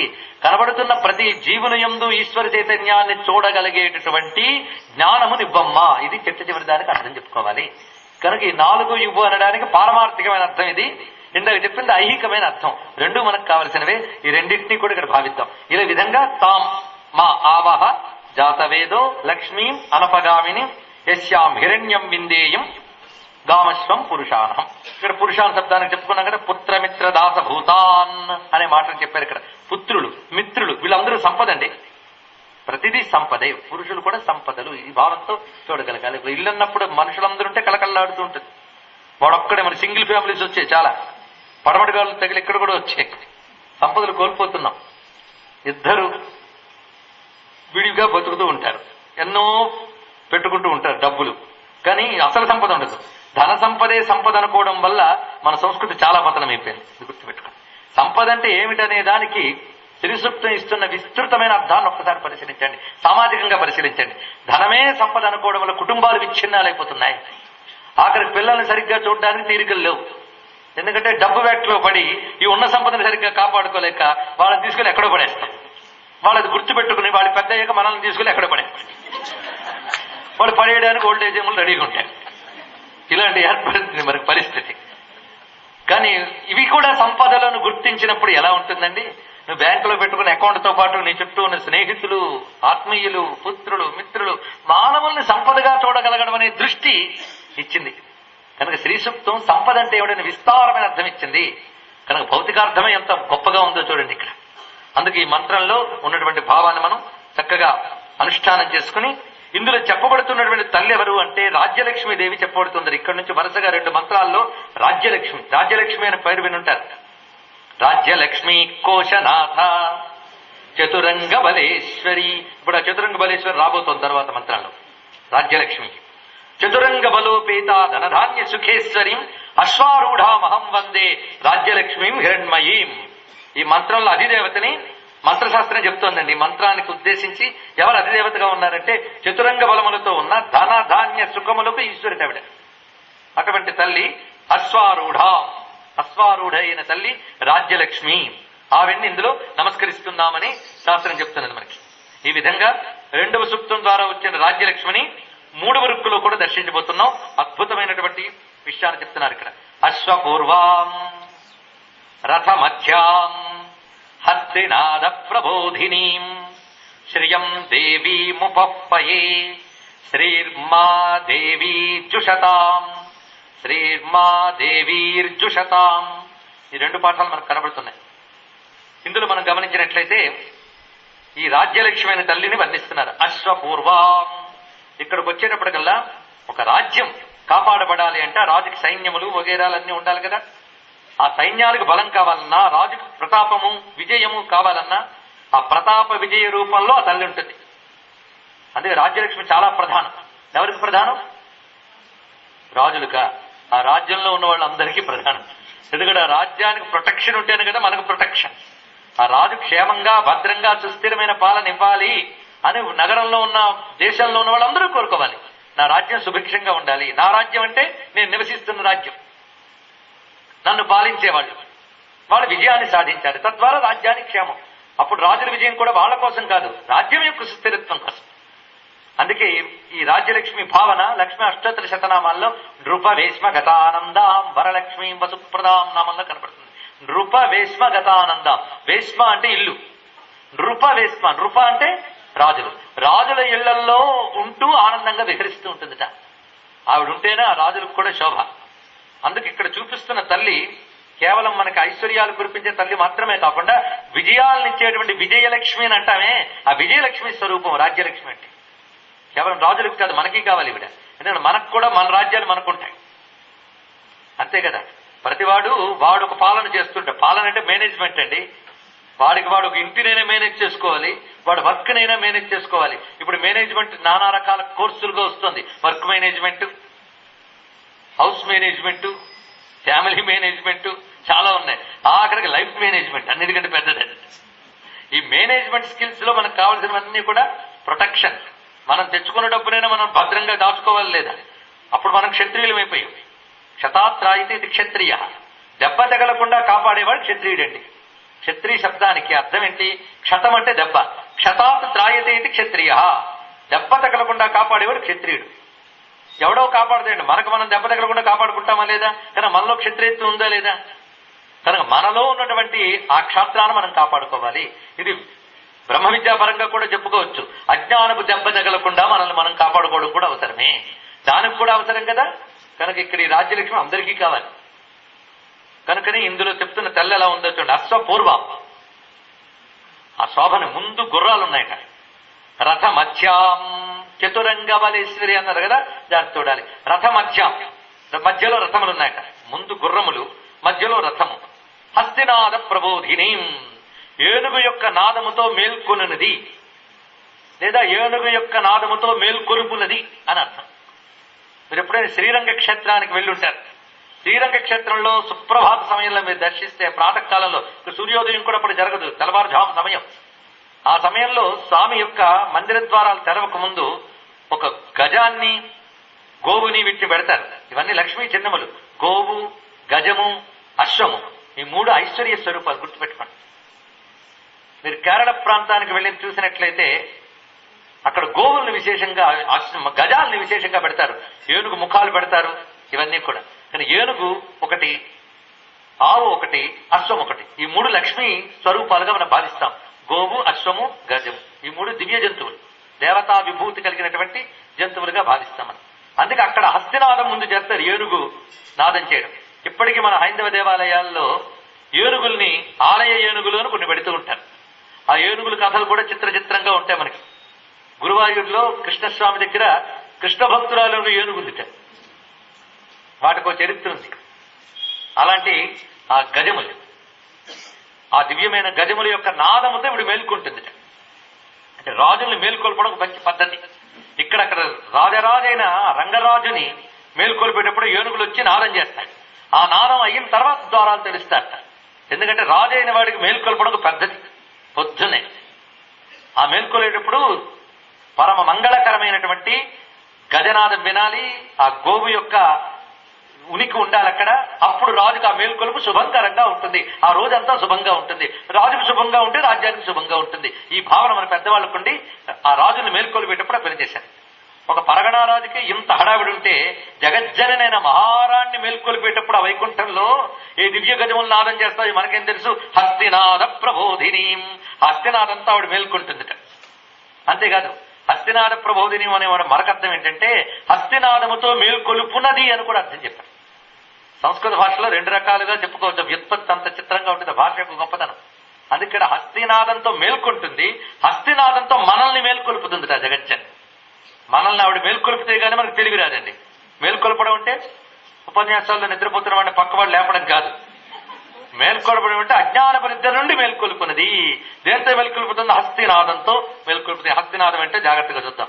మొత్తానికి రాజ్యలక్ష్మి గానం చూసేటప్పుడు అక్కడ గజబలం ఉంది, ఆ ఏనుగులు ఘీంకరిస్తున్నాయి. ఆ ఘీంకారంతో ఆవిడ ఆ యుద్ధంలో తాను ఉత్సాహంగా ముందుకు వెళ్ళడమే కాకుండా ఆ సైనికుల్లో ఉత్సాహాన్ని మేల్కొల్పుతాం. సైనికుల్లో ఉత్సాహాన్ని మేల్కొల్పడానికి భేరీనాదం, మృదంగనాదం చేస్తారు. నమో దుందుభ్యాయట అహనన్యాయట అని ఉంది కదా మంత్రాల్లో. ఆ విధంగా ఆ గజం యొక్క ఘీంకారములు, అశ్వముల యొక్క హేషలు, సకిలింతలు, ఇవన్నీ కూడా సైనికుల్లో ఉత్సాహాన్ని పుట్టిస్తూ ఉంటాయి. అందుకే హస్తినాద ప్రబోధిని అంటే ఆ విధంగా మేల్కొలిపి ఉత్సాహాన్ని ఏనుగు యొక్క ఘీంకారముతో కలిగిస్తున్న తల్లి. ఇప్పుడు మనం చూసినప్పుడు అశ్వపూర్వ, రథమధ్యం, అలాగే గజములు కూడా అక్కడ ఉన్నాయి. వీటితో ఉన్నటువంటి ఆ తల్లిని మేము ఉపహ్వయే అంటే ఆహ్వానిస్తున్నాము, ఉపాసిస్తున్నాము. ఈ భావాలు ఏవైనా తెలుసుకోవచ్చు. శ్రియం దేవీం, శ్రియం అంటే శ్రీ. శ్రీ అనే శబ్దము సంస్కృత భాషలో ద్వితీయ విభక్తిలో శ్రియం అవుతుంది. మనకు విభక్తి జ్ఞానం బొత్తిగా పోయింది. కొంతమంది శ్రీయ ఇలాంటి పేర్లు పెట్టుకుంటుంటారు. అది విభక్తి, అది నామవాచకం కాదు, అది విభక్తిలో చెప్తాను. శ్రియం అంటే లక్ష్మీదేవిని అని అర్థం, శ్రియ అంటే లక్ష్మీదేవి చేత అని అర్థం. ఇప్పుడు శ్రియం దేవీం ఉపహ్వయే అంటే ఆ లక్ష్మీదేవిని మేము ఉపాసిస్తున్నాం. ఎటువంటి లక్ష్మీదేవి? అశ్వపూర్వం, రథమధ్యాం, హస్తినాద ప్రబోధిని మైన లక్ష్మీదేవిని. ఇక్కడ మనం పరిశీలిస్తే చాలా అద్భుతమైన విషయం ఉన్నాయి. చూడండి, ఇక్కడ ఇందులో దేన్ని చూపిస్తున్నారు? శ్రీ సూక్తానికి, శ్రీ విద్యకి, శ్రీచక్రానికి సంబంధం ఉన్నది అనే విషయాన్ని గుర్తుపెట్టుకుంటే, అమ్మ యుద్ధం చేసేటప్పుడు పండాసురుడి మీదకి యుద్ధానికి వెళ్ళింది. అదే రాజ్యలక్ష్మి స్వరూపం, విజయలక్ష్మి స్వరూపం. ఆ వెళ్ళేటప్పుడు అశ్వపూర్వం, గుర్రములున్నాయండి. ఆ గుర్రములు నడిపే శక్తి ఒకటి ఉన్నది. సింధురవ్రజ సేవిత అశ్వారూఢ అధిష్ఠితాశ్వ కోటి భిరావృత అని మనం చెప్పినప్పుడు అశ్వారూఢ అధిష్ఠిత అశ్వకోటి భిరావృత అని ఉంది కదా. ఇందాక నేను దీని అధిష్టాన శ్లోకం చెప్పేటప్పుడు అశ్వారూఢాం రాజ్యలక్ష్మి మన మాట చెప్పాం. అశ్వారూఢ అయినటువంటి ఒక శక్తి ఉన్నది. ఈవిడ అమ్మవారి యొక్క, లలితాదేవి యొక్క పాశం నుంచి ఉత్పన్నమైంది అశ్వారూఢ అనే దేవి. అదేవిధంగా అమ్మవారి అంకుశం నుంచి సంపత్కరి అనే దేవి ఉద్భవించింది. అది మనం లలితా సహస్రంలో చదువుతున్నాం. అశ్వారూఢ గురించి ఎక్కడొస్తున్నది మనకి? అశ్వారూఢ అధిష్ఠితాశ్వ కోటి భిరావృత. యుద్ధానికి భండాసుడి మీద యుద్ధానికి వెళ్ళేటప్పుడు అమ్మ నుంచి వచ్చిన కోట్ల కొలది సేనలున్నాయి. అందులో అశ్వారూఢ అనే దేవి అమ్మ యొక్క పాశము నుంచి ఉత్పన్నమై అమ్మ యొక్క అశ్వబలాన్ని కంట్రోల్ చేస్తుంది. ఆవిడ ఈ అశ్వబలాన్ని కంట్రోల్ చేస్తున్న ఆ తల్లిని అశ్వారూఢాదేవి అంటారు. ఆవిడ ముందుంటుంది అమ్మవారికి. అశ్వపూర్వం అచ్చంగా లలితాదేవినే వర్ణిస్తున్నారు ఈ సూక్తంలో. ఇక్కడ ఈ రెండో అర్థం తీసుకుందాం. అశ్వపూర్వం ముందున్నది. రథమధ్యాం అనే మాటలో చక్కటి విషయం ఉన్నది. మధ్యలో రథములు ఉన్నాయని ఒక అర్థము, రథముల మధ్యలో ఉన్నది అని ఒక అర్థం. రెండున్నాయి. రథమధ్యాం అచ్చంగా భండాసుడి మీదకి సైన్యం యుద్ధానికి వెళ్ళేటప్పుడు అమ్మవారి యొక్క సైన్యపు పద్ధతి ఇలా కూర్చబడుతుంది. ముందు అశ్వారూఢ ఉంటుంది, దాని తర్వాత ఉంటాయి రథాలు, దాని తర్వాత సంపత్కరి ఉంటుంది. సంపత్కరీ దేవి ఎవరు? అమ్మవారు అంకుశం నుంచి పుట్టారు. ఈవిడి పని ఏంటి? సంపత్కరీ సమారూఢ సింధుర ప్రజసేవిత. ఈ సంపత్కరి అనే దేవి అంకుశం నుంచి పుట్టింది కదా, ఈవిడ అమ్మవారి యొక్క గజబలాన్ని కంట్రోల్ చేస్తూ ఉంటుంది. ఇది లలితా శాస్త్రంలో మనకున్నది, లలిత ఉపాఖ్యానంలో మనకున్నది. అదే భావం ఇక్కడ మంత్రంలో కనబడుతుంది. చూడండి, అశ్వారూఢదేవి ముందున్నది, మధ్యలో అమ్మ రథం ఉన్నది, వెనకాల సంపత్కరీ దేవి ఉన్నది. ఇది మొత్తం ఉన్నది. ఈ పరివారం మొత్తం చూపిస్తున్నారు. సంపత్కరి ఒక ఏనుగుపై కూర్చుని ఉంటుంది. ఆ ఏనుగు పేరు రణకోలాహలం. దాని మీద కూర్చుంటుంది సంపత్కరి. ఇక అశ్వారూఢ అనే దేవి దేని మీద కూర్చుంటుందంటే అపరాజిత అనేటువంటి గుర్రం మీద కూర్చుంటుంది ఆవిడ. వీళ్ళ మధ్యలో అమ్మ ఉన్నది. రథ మధ్య అమ్మ అన్నప్పుడు రథాల మధ్యలో ఉన్నదన్నారు. ఏమిటి ఆ రథాలు అంటే, అమ్మ ఉన్న రథం ఏమిటి? రథమధ్యం అంటే రథమధ్యము నందున్నది అని ఒక అర్థము, రథముల మధ్యన ఉన్నది అని ఇంకో అర్థం. ఆవిడ రథమధ్యంలో ఉందండి. ఆవిడ ఒక రథంలో ఉంది, ఆ రథం మధ్యలో ఉంది ఆవిడ. ఏమిటి ఆ రథం? చక్రరాజ రథారూఢ సర్వాయుధ పరిష్కృత.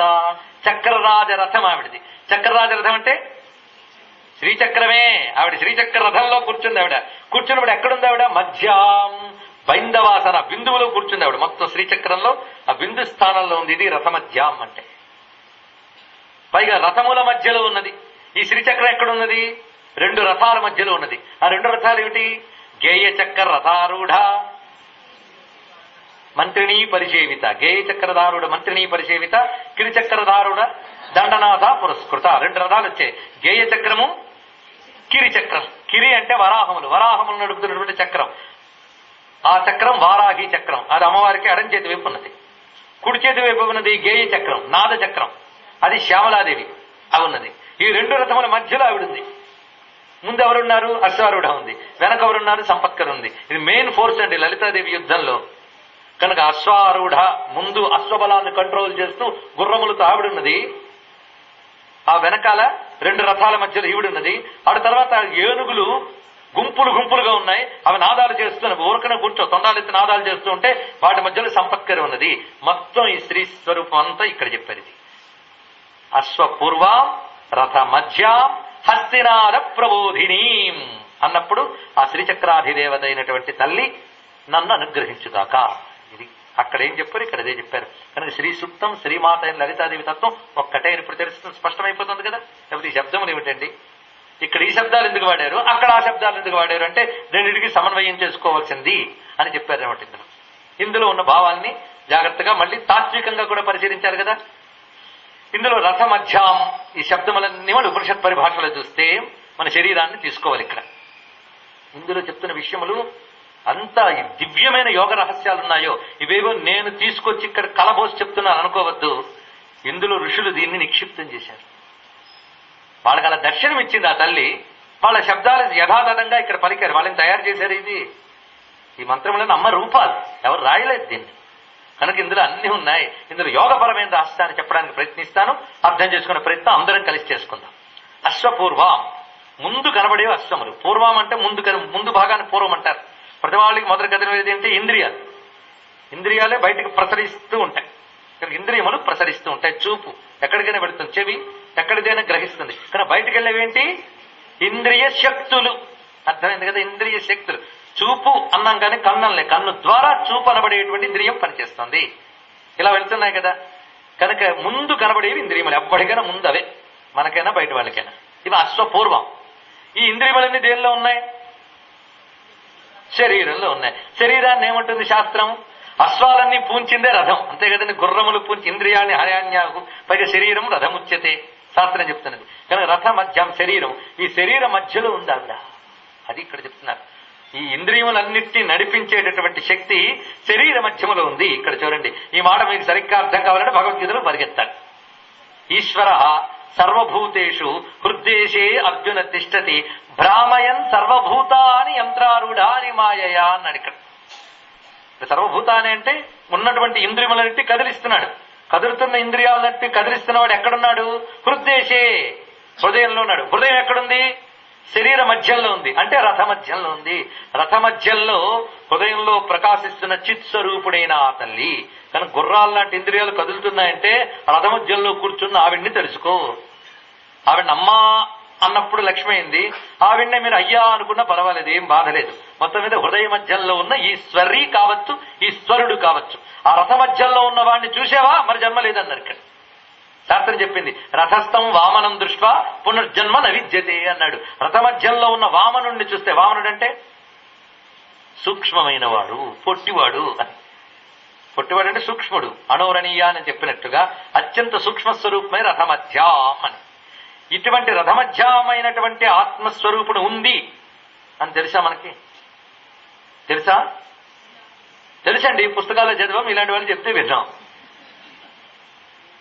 కానీ ఆవిడ తప్ప మనకు మరొకటి తెలియదు. ఆవిడ తప్ప మరొకటి తెలియదు. మరొకటి తెలియదన్న విషయం తెలియదు. అది వచ్చింది బాధ. దృష్టిలో ఏదైనా తెలుసుకోగలుగుతున్నామంటే లోపల ఆవిడ ఉండడం వల్లే. ఆవిడగా లేకపోతే ఏదీ లేదు కదా. కనుక నాబాల గోప విదిత, అందరికీ తెలియబడేది, అందరి చేత తెలియబడేటటువంటి విషయం అదే. అది చిత్స్వరూపిణిగా మనలో ఉన్నటువంటి ఆ తల్లి, ఆవిడే రథమధ్య. ఆవిడ్ని చూడాలి అంటే నీకు మెలకువ రావాలి. నీ దగ్గరున్నది నువ్వు చూసుకోవాలంటే మెలకువ రావాలి, అంతే కదండి. మనం నిద్రపోతున్నాం, మన ఒంటి మీద ఏదో పాకుతోంది, ఎప్పుడు తెలుస్తుంది? మెలకువ వస్తే తెలుస్తుంది. కానీ నీలో ఉన్నది నీకు తెలియాలంటే నీ మెలకువ రావాలి. ఆ మెలకువ ఎలాంటి మెలకువ? ప్రబోధం. ప్రబోధం, బోధం అంటేనే తెలివి. ప్రబోధం, ప్రకృష్టమైన బోధం ప్రబోధం. ప్రబోధం అంటే తెలివి. పుట్టి మెలకువ కాదు, తెలివి కావాలి. ఆ తెలివి హస్తినాదం చేతి ఇస్తుంది ఆవిడ. మనం లేపాలంటే మామూలు నిద్ర కాదు, ఇది కుంభకర్ణ నిద్ర. ఇది వాళ్ళు లేపడానికి ఎంత కష్టపడ్డారో, మనలో ఆ జ్ఞానాన్ని మేల్కొల్పడానికి ఎంత కష్టపడాలి. ఇలాంటి మైకులు 100 పెట్టుకుని ఉపనిషత్తులు 1000 చెప్పినా మేల్కోదే, వచ్చింది బాధ. దీనికి హస్తినాదం కావాలి గట్టిగా. హస్తినాదం తొండం ఎత్తి ఘీంకరిస్తే కానీ లేదంటే ఈ తెలివి.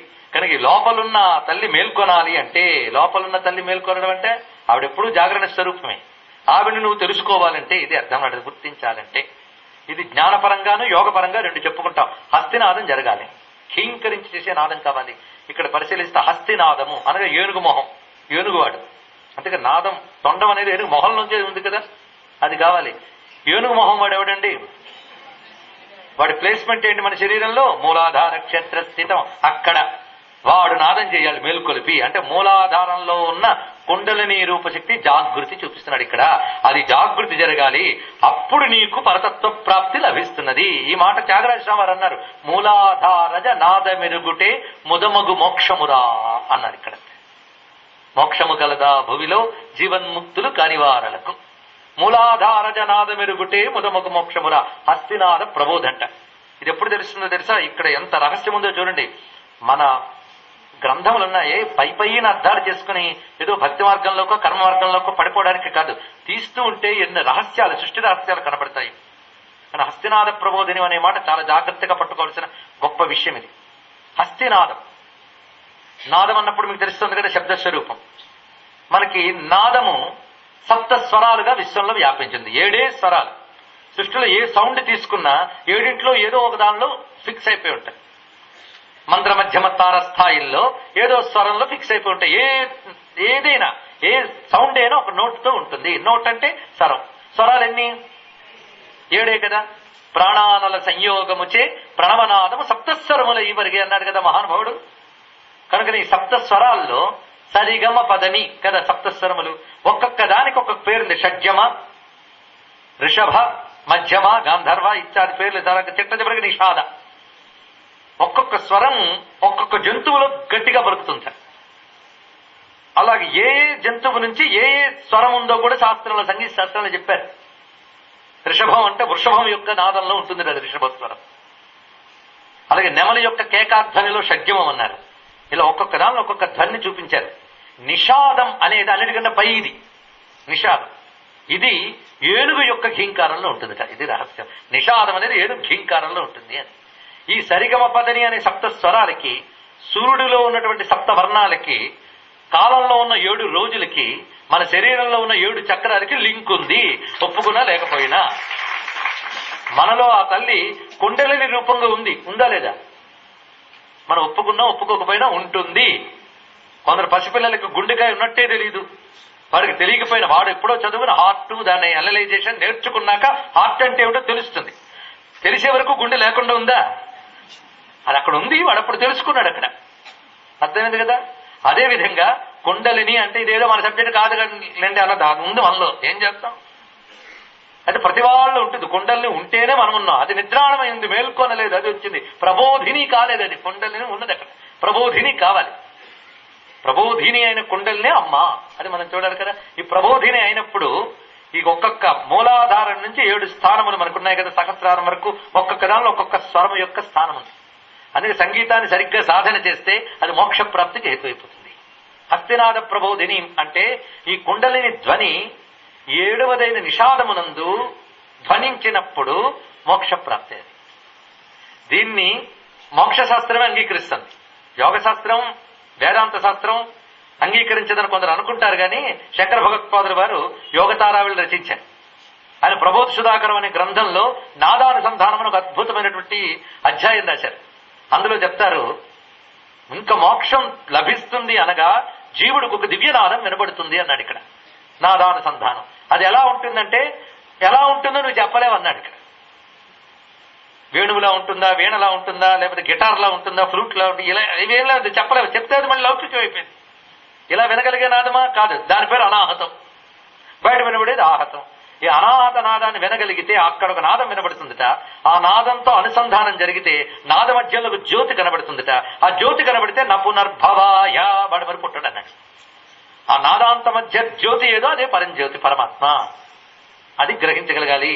అది యోగపరంగా సహస్రార గమనంలో దర్శించుట అనేది ఇక్కడ అన్వయించి చూపిస్తున్నారు. ఇది జరగాలి. హస్తినాద ప్రబోధనం జరగాలి కదా. హస్తినాదం ఎక్కడిది? 7వది. 7వది అంటే ఏంటి? సహస్రార స్థానంలో వినబడేదే కుండలినీ నాదం. అసలు మూలాధార చైతన్యం అంటే ఇక్కడికి వచ్చిన చైతన్యం ఒక్కసారి ఒక ఫ్లోలా జరిగి మూలాధారానికి వస్తుందండి. కనుక దాని అసలు స్థానం ఇదే. అక్కడి నుంచి కింద స్థానానికి వెళ్ళి పైదాకా ప్రసరిస్తుంది ఎవరికైనా. అందుక్కడ హస్తినాద ప్రబోధిని అన్న మట్ల ఇంత రహస్యం ఉన్నది. అక్కడ దానిని సహస్రార కమలంలో ఉన్న దివ్యనాదాన్ని మేల్కొలిపే కుండలిని స్వరూపుడైన ఓ తల్లి రామమ్మ నాలోకి, ఇది ఇక్కడ ఆవహిస్తున్నారు. ఇక్కడ యోగ శక్తిని చూపిస్తున్నారు. ఇది తెలియాలంటే ఒక చిన్న కథ ఉంది. మనకు మహానుభావుడు ముత్తుస్వామి దీక్షితులు ఒక మహాత్ముడు ఉన్నాడు. ఆయన శ్రీ విద్యలో పండిపోయినవాడు. కాశీక్షేత్రంలోనే శ్రీ విద్య సిద్ధి పొందాడు. గంగానదిలో అమ్మవారు ఆయనకు వీణ ఇచ్చారు. దానికి యాళీ ముఖం ఎలా ఉంటుందంటే, సాధారణంగా మనం చూసే వీణలన్నిటికీ కిందికి యాళీ ముఖం ఉంటాయి. అమ్మవారిచ్చిన వీణ యాళీ ముఖం పైకి తిరిగిందిటండి. దాని మీద దేవనాగరిలో రామ అని రాసి ఉంటుంది. ఇది అమ్మవారు ఆయనకి ఇచ్చారు కాశీక్షేత్రంలో. తిరిగి ఆయన వస్తూ వస్తూ తిరుత్తణిలో సుబ్రహ్మణ్య సాక్షాత్కారం పొందారు.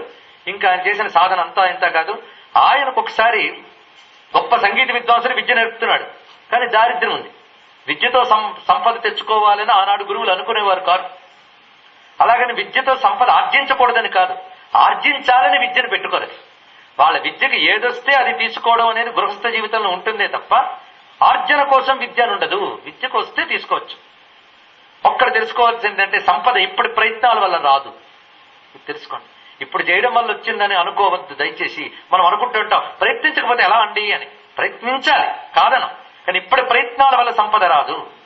అదొక్కడు తెలుసుకోగలిగితే సంపద కోసం ప్రయత్నిస్తూ మనం అధర్మ మార్గాల్లోకి వెళ్లకుండా ఉండగలం. అదొక్కడు తెలుసుకోగలిగితే ఇప్పుడు ప్రయత్నాల వల్ల సంపద రాదు. ఇది వరకు సౌభాగ్యాల వల్ల కర్మల వల్ల లభిస్తుంది సంపద. అలాగే మహానుభావుడు ఇంత పండితుడు,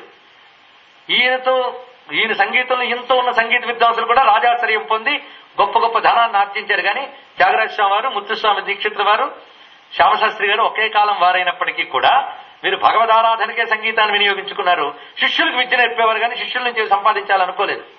ఒకప్పుడు ఈయన యొక్క దారిద్ర్య స్థితి చూసి వీళ్ళకి తెలిసిన బంధువులు అన్నట్ట, నువ్వు ఒక్కసారి రాజుగారి దగ్గరికి వెళ్ళకూడదు, వెళితే ఆయన నీకు ఎంత సంపదైనా ఇస్తారు. పైగా రాజుగారి దగ్గరికి వెళ్ళాలని ముందు ఆయన మెప్పించాలి. నువ్వు ఇంద్రుడివి చంద్రుడివి అనాలి. ఒకవేళ పరమాత్మ దగ్గరికి వచ్చి నువ్వు తప్ప ఇంకోరు లేరు అంటూ మళ్ళీ ఇంకోటి దగ్గరికి వెళ్ళి నువ్వే దిక్కు అంటే వాళ్ళకి ఆ హిపోక్రసీ తట్టుకోలేకపోయారండి. దుర్మార్గ చరాధముల దొరనీవన జాలనురా అన్నారు కదా త్యాగరాజస్వామి వారు. మరి ఈ మహానుభావుడు ఏమన్నాడంటే, నువ్వు వెళ్ళాలి అక్కడికి అని చెప్పేట బంధువు రాజుగారి దగ్గరికి వెళ్ళు, వెళ్ళినప్పుడు ఆయన మీద ఒక పాట కట్టి పాడు అన్నాడు. ఈయనకి చాలా బాధ కలిగి హిరణ్మయీం లక్ష్మీం ఆశ్రయామి హీన మానవాశ్రయం త్యజామి అన్నారండి. ఎంత చక్కగా చెప్పారు. ఆ హిరణ్మయీం మాట అక్కడ పెట్టారు. చిత్రం అండి, ఈ కీర్తన పూర్తయిందో లేదో ఆయనకు చిత్రంగా దరిద్రం తీరిపోయి సంపద వచ్చింది లక్ష్మిని ఆశ్రయించడం చేత. అందుకే ఆయన శ్రీ సూక్తంతో ఆయనకున్న విశేషం చాలా ఉన్నది. అందుకే వరలక్ష్మి శ్రీ వరలక్ష్మి నమోస్తుతే కీర్తన ఆయనది చాలా ప్రసిద్ధి. లక్ష్మీదేవిపై చాలా అద్భుతమైన కీర్తనలు రచించారు. ఆయనకి అవసాన దశలో ఒక అద్భుతమైన ఘట్టం జరిగింది. ఆయన ఎట్టయాపురం అనేటువంటి ప్రాంతంలో ఉండేవారు. ఆ సమయంలో దాని జమీందారికి ఈయనంటే చాలా భక్తి. ఈయన రాజును ఆశ్రయించలేకపోయినా రాజు వచ్చి ఈయన ఆశ్రయించాడు. ఈయనంటే చాలా భక్తి. ఆ రోజున ఒకరోజు ప్రాతకాలంలో ఏనుగు వాళ్ళ యొక్క రాజు యొక్క ఏనుగులు కొట్టంలో ఏనుగు పిచ్చి పట్టినట్టుగా ఘీంకరించడం మొదలెడుతోంది తొండం పైకెత్తి. ఎప్పుడు ఏంది ఇలా ఎందుకు జరుగుతోంది అని ఆయన భయపడి ఈయన దగ్గరకు వచ్చి చెప్పేట, ఏదో నాకు కీడుగా అనిపిస్తోంది, ఎందువల్ల ఇలా జరుగుతోంది. ఒకసారి ధ్యానం చేసి నీకేం పర్వాలేదు నువ్వు వెళ్ళిపో అన్నట్టు ఆయన వెళ్ళిపోయాడు. ఈయనకి ఏదో అందులో సజెషన్ అందింది. తాను అప్పుడే దేవతార్చన ముగించుకుని శిష్యుల వద్దకు వచ్చి తన కీర్తన మీనాక్షీదేవి మీద రచించిన కీర్తన పాడమని అడిగేటండి. వాళ్ళు పాడుతూ ఉన్నారు. వాళ్ళతో పాటు ఈయన పాడుతున్నారు. దేహి ముదం మీనాక్షి అనే కీర్తన. అది పాడుతూ మీనలోచని పాస విమోచని అని మాట ఉంటుంది. ఆ మీనలోచని పాస విమోచని అంటూ ఉంటే ఆయన సహస్రాలను ఛేదించుకుపోయి మోక్షం పొందిపోయాడు. పాసం విమోచన జరిగిపోయి ముక్తి పొందాడు. ఈ ఘట్టం మనం జాగ్రత్తగా చూస్తే ఆయన సజెషన్ ఏమిటి, ఆ ఊరిలోనే సిద్ధపురుషుడితను, ఆ సిద్ధపురుషుడు ఇంకాసేపట్లో సహస్రార కమలం ఛేదించుకుని అమ్మలో లీనమైపోతున్నాడన్న సజెషను అక్కడ రాజ్యపు ఏనుగు యొక్క ఘీంకార ధ్వనిలోంచి ఈయనకు అందించాడు రహస్యం. ఇప్పుడు మీకు హస్తినార ప్రబోధినికి దానికున్న అనుబంధం తెలిసి ఉంటుంది. ఇవన్నీ రహస్య విజ్ఞానములు, యోగ రహస్య, నాద రహస్యాలు. ఇవి పైపైన ప్రపంచంతో పడి తిరిగే వాళ్ళకి తెలియవి. అందుకే హస్తినాద ప్రబోధిని అన్నప్పుడు కుండలిని స్వరూపుడైన తల్లినే చూపిస్తున్నారు. ఈ కుండలిని ఎక్కడున్నది? ఈ రథమధ్యంలో ఉన్నది. రథమధ్యం అంటే హృదయంలో ఉన్నది అని ఒక అర్థం తీసుకోవచ్చు. సుషుమ్నా నాడి సరిగ్గా మన శరీరంలో సెంటర్ లో ఉంటుంది. సుషుమ్నా నాడి అవునా లేదా? ఈ శరీరాన్ని రథం తీసుకుంటే మధ్యలో సుషుమ్న, పక్కన ఎడా పింగళ, ఈ మధ్యలో సుషుమ్న ఉన్నది. ఇప్పుడు రథమధ్య కాదా? ఈవిడికి ముందు ఏమున్నాయి? అశ్వపూర్వం, ఇంద్రియములన్నీ కనబడుతున్నాయి. ఈ రథమధ్యం. ఈ రథమధ్యంలో ఆవిడ బిసతంతు తనీయసి మహాశక్తి కుండలినిగా ఉన్నది. ఆ బిసతంతు తనీయసి అనేటువంటి ఆ తల్లిని నువ్వు చూడాలి అంటే, ఆ కుండలిని జాగృతి జరగాలంటే హస్తినాద ప్రబోధిని. అది ఇంత చక్కటి విశేషం ఉన్నది. ఆవిడే మన ఒంట్లో ఉన్న స్త్రీ. ఆవిడ లేకపోతే స్త్రీయే లేదు మన శరీరంలో. అదే సౌందర్యం మన శరీరానికి. అచిదేక రసరూపిణి బిసతంతు తనీయసి అయినటువంటి రసం శరీరం లేకపోతే ఇది నీ రసం, అంతే కదా, అదే రసం. అందుకే మహానుభావుడు చెప్తూ ఉన్నాడు శ్రీనాథుడు, కమలనయన నీవు కలచోటు సరసంబు, నీవు లేని చోటు నీరసంబు, కంబు కంఠి నీవు కలవాడు కలవాడు, నీవు లేనివాడు లేనివాడు. ఉనికి ఆవిడే. కానీ ఈ శరీరం ఇలా వెలిగిపోతుందంటే వెలుగు ఎవరు? ఆలోచించండి. ఇప్పటి నుంచి అవన్నీ ఎందుకండి? ఇప్పుడున్నామంటే ఆవిడ వల్లే. ఇప్పటికే చాలా ఆలస్యం అయిపోయింది, ఇంకా తెలుసుకోలేకపోతున్నాం. ఇది గ్రహించగలిగితే లోపల ఆవిడని తెలుసుకోండి. చిదేకర స్వరూపిణి ఆవిడే రథమధ్యాం. ఆవిడని తెలుసుకోవాలంటే హస్తినాద ప్రబోధిని. ఆవిడే ఆ మేలుకొలుపు పలకాలి. ఆ మేలుకొలిపి నీకు కలిగింది. ఆవిడే శ్రియం, శ్రీ శోభనిస్తేటువంటి తల్లి. ఆవిడ దేవి. అందుకే శ్రియం దేవీం ఉపహ్వయే. ఆవిడ్ని శ్రియం దేవీం, శ్రీదేవి. దేవి అనే మాట ఇక్కడ వచ్చింది అమ్మవారికి. అసలు అమ్మవారికి దేవి అనే మాట శాస్త్రపడందు అసలు పేరు ఆవిడది. అది అందుకే అమ్మవారి పురాణం దేవి భాగవతం. అమ్మవారి మహాత్మ్యం చెప్పేటప్పుడు చండీ సప్తశతిని దేవీ మహాత్మ్యం అనే పేరుతో రాశాడు ఆయన. దుర్గాం దేవీం శరణమహం ప్రపంచే, ప్రణో దేవీ సరస్వతి వాజే విర్వాజినీవతి. వేదమంతా కూడా అమ్మ గురించి ఎక్కడ చెప్పినా దేవి దేవి దేవి అని చెప్పింది. యా దేవీ సర్వభూతేషు చేతనేత్యభిధీయతే నమస్తస్యై నమస్తస్యై నమస్తస్యై నమో నమః. యా దేవీ సర్వభూతేషు విష్ణుమాయేతి శబ్దిత. యా దేవీ సర్వభూతేషు. అంతా యా దేవి దేవి దేవి దేవి. ఇంకోటి ఉందా అందులో? యా దేవి సర్వభూతేషు. ఆవిడ ఎక్కడుంది? సర్వభూతేషు యా దేవి. సర్వభూతములందు ఆవిడ దేవి. దేవి అనే మాట ఇక్కడ అర్థం చూడండి. దేవి అంటే ప్రకాశ స్వరూపిణి. ఒక అర్థం ఏంటి? దేవీ శబ్దానికి అర్థం చెప్తున్నా చూడండి, ఎంత చక్కగా మహానుభావుడు. దేవీం అనే దానికి అర్థం చెప్తూ, హస్తీనాం నాదేన బృంహితేన ప్రబోధిని ప్రకర్షేణ జ్ఞాపికాం. ఆత్మతత్వమును తెలియజేయుటయే ప్రబోధము, తెలుసుకొనుటయే ప్రబోధము. అది ఆవిడ అనుగ్రహం లేనిది రాదు. అది చెప్పడం ఒకటి. లోపల కుండలినిగా జాగరణ చెంది దేవీం దేవనశీలాం ద్యోతనశీలాం వా అని అర్థం చెప్పారు ఇక్కడ. దేవీం క్రీడాది లక్షణశీలాం అని కూడా నిర్వచనం చెప్పారు ఇక్కడ. దేవనశీలాం ద్యోతనశీలాం క్రీడాది లక్షణశీలాం ఇది దేవి. ఇది అర్థం చెప్తున్నారండి భాష్యకారులు.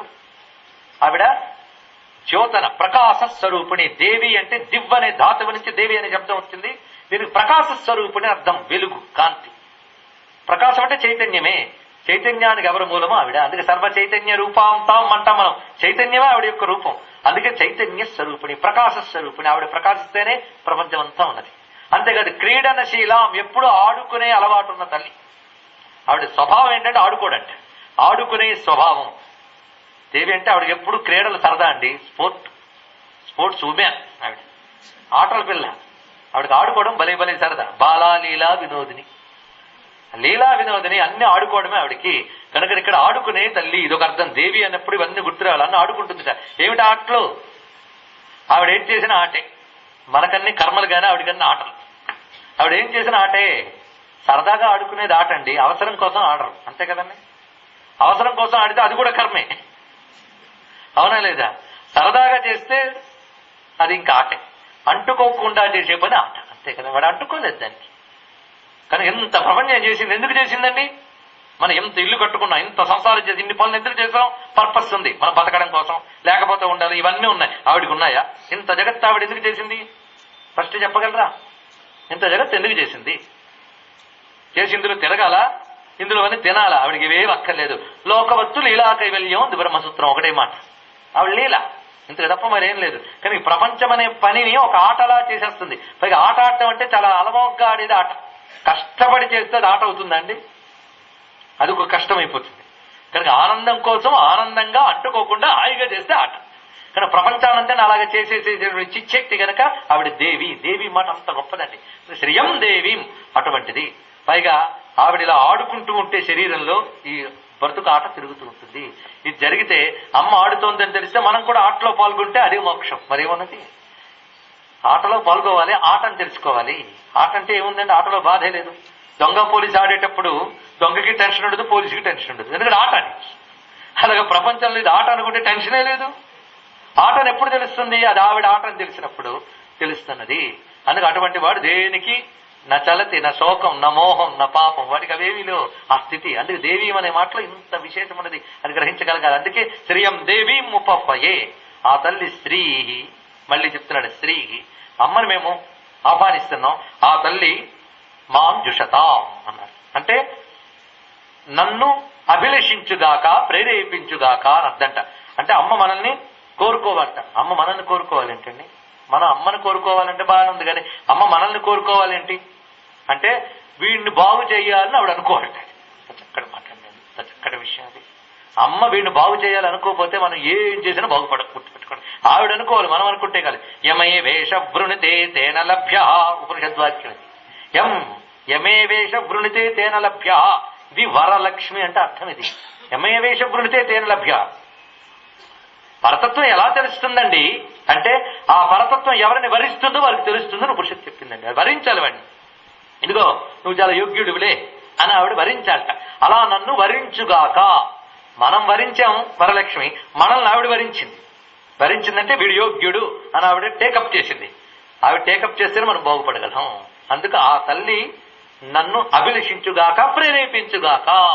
వీడు యోగ్యుడిని ఆవిడ స్వీకరించుగాక అని. ఆవిడ స్వీకరించేటట్టు మనం తయారవ్వాలి. అది ఇప్పుడు చేసుకోవాల్సిన పని. ఎప్పుడు తయారవుతుంది? సరెండర్ అయితే తయారైనట్టే.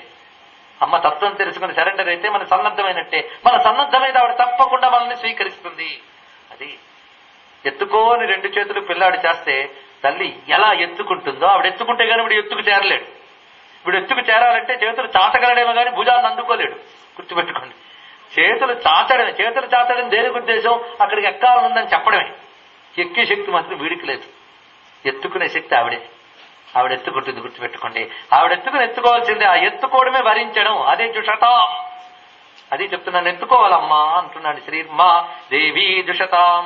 ఇంత చక్కటి మాట ఇందులో ఉన్నది. అశ్వపూర్వాం రథమధ్యాం హస్తినాథ ప్రబోధిన, అర్థమైంది కదా, ఎంత చెప్పాడండి మహానుభావుడు ఇందులో. తర్వాత సూక్తంలోకి మనం ప్రవేశిస్తూ ఉన్నాం. కాంసోస్మితాం హిరణ్య ప్రాకారాం ఆర్ద్రాం జ్వలంతీం తృప్తాం తర్పయంతీం పద్మే స్థితాం పద్మవర్ణాం తామిహోపయే శ్రియం. ఇక్కడ వర్ణిస్తున్నాడు. ఇక్కడ కూడా శ్రియం మళ్ళీ వచ్చింది. మాట మాటికి స్త్రీ వస్తుంది కనుకే ఇది శ్రీ సూక్తం. ఆ స్త్రీని మేము ఉపహ్వయే అంటే ఆహ్వానిస్తున్నాం, ఉపాసిస్తున్నాం. ఇది అర్థం మొదటి నుంచి వస్తుంది కదా.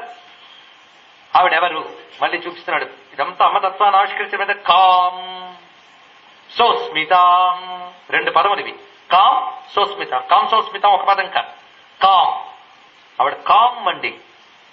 కామ్ అంటే ఇంగ్లీష్ కామ్ కాదు, ఆ కామ్ కూడా ఆవిడే నిజానికి. కామ్ చక్కటి మాట ఇది. ఎంత అద్భుతమైన మాట అంటే ఇందులో ఏదో మంత్రరహస్యం ధనిస్తుంది. కకారంలో ఏదో మహత్వం ఉంది అందులో. పంచదశికి ప్రారంభాక్షరం కదా, ఇందులో విశేషం ఉన్నది. కామ్ కామ్ యవతెనో అని అర్థం అన్నట్టు. కం కహ కామ్ మూడు ఉన్నాయి కదా. కహ అంటే ఎవడు, కమ్ అంటే ఏది, కామ్ అంటే యవతే స్త్రీలింగం అనమాట. కామ్ అంటే యవతనో అన్నాడు. ఆ మాత్రం తెలియకుండానే పూజ కూర్చున్నావా? ఏకో నైక సభక్యం యత్పరమనుత్తమం. ఎక్కడిది? ఏకో నైక సవ కహ కిం, ఇవి ఆయన అని పేర్లు. అది కహ ఒకటి, కిమ్ ఒకటి ఆయన పేరు. ఎవడో ఒక పేరు అండి. ఇలాంటి పేర్లు ఎవడుంటే ఓ ఎవడో ఇలా రా అంటే నేను ఈయనకి పేరు అది. ఎవడో ఒకటి, ఏది ఒకటి ఆయన పేర్లు. అంటే అర్థం ఏంటి? ఎవడో అంటే అర్థం కాకపోతే ఎవడు, అంతే కదా. కనుక యవతే అంటే అర్థం ఏంటంటే మనసుకి మాటనికి అందనిది, ఇలా ఉంటుంది అని నిర్దేశించలేని దానిని కామ్ అంటారు. ఇది గొప్ప మాట. కామ్ అంటే అనిర్దేశ, ఇది అర్థం. అనిర్దేశ అనిర్దేశవపు శ్రీమాన్, ఇలా ఉంటుంది అని నిర్దేశించలేము. అంత చక్కని మాట. కనుక కామ్ అనే మాటకు అర్థం ఏంటంటే అవాంగ్ మనస గోచర. ఇది కూడా మీకు వస్తుంది ఎక్కడ? లలితా శాస్త్రంలో వస్తుంది. వాంగ్ మనస గోచర కాదు ఆవిడ, అవాంగ్ మనస గోచర. వాక్కుకి మనస్సుకి అందని యతో వాచో నివర్తంతే అప్రాప్య మనసా సహా. మనసుకి మాటకి అందని పరతత్వం ఆవిడ.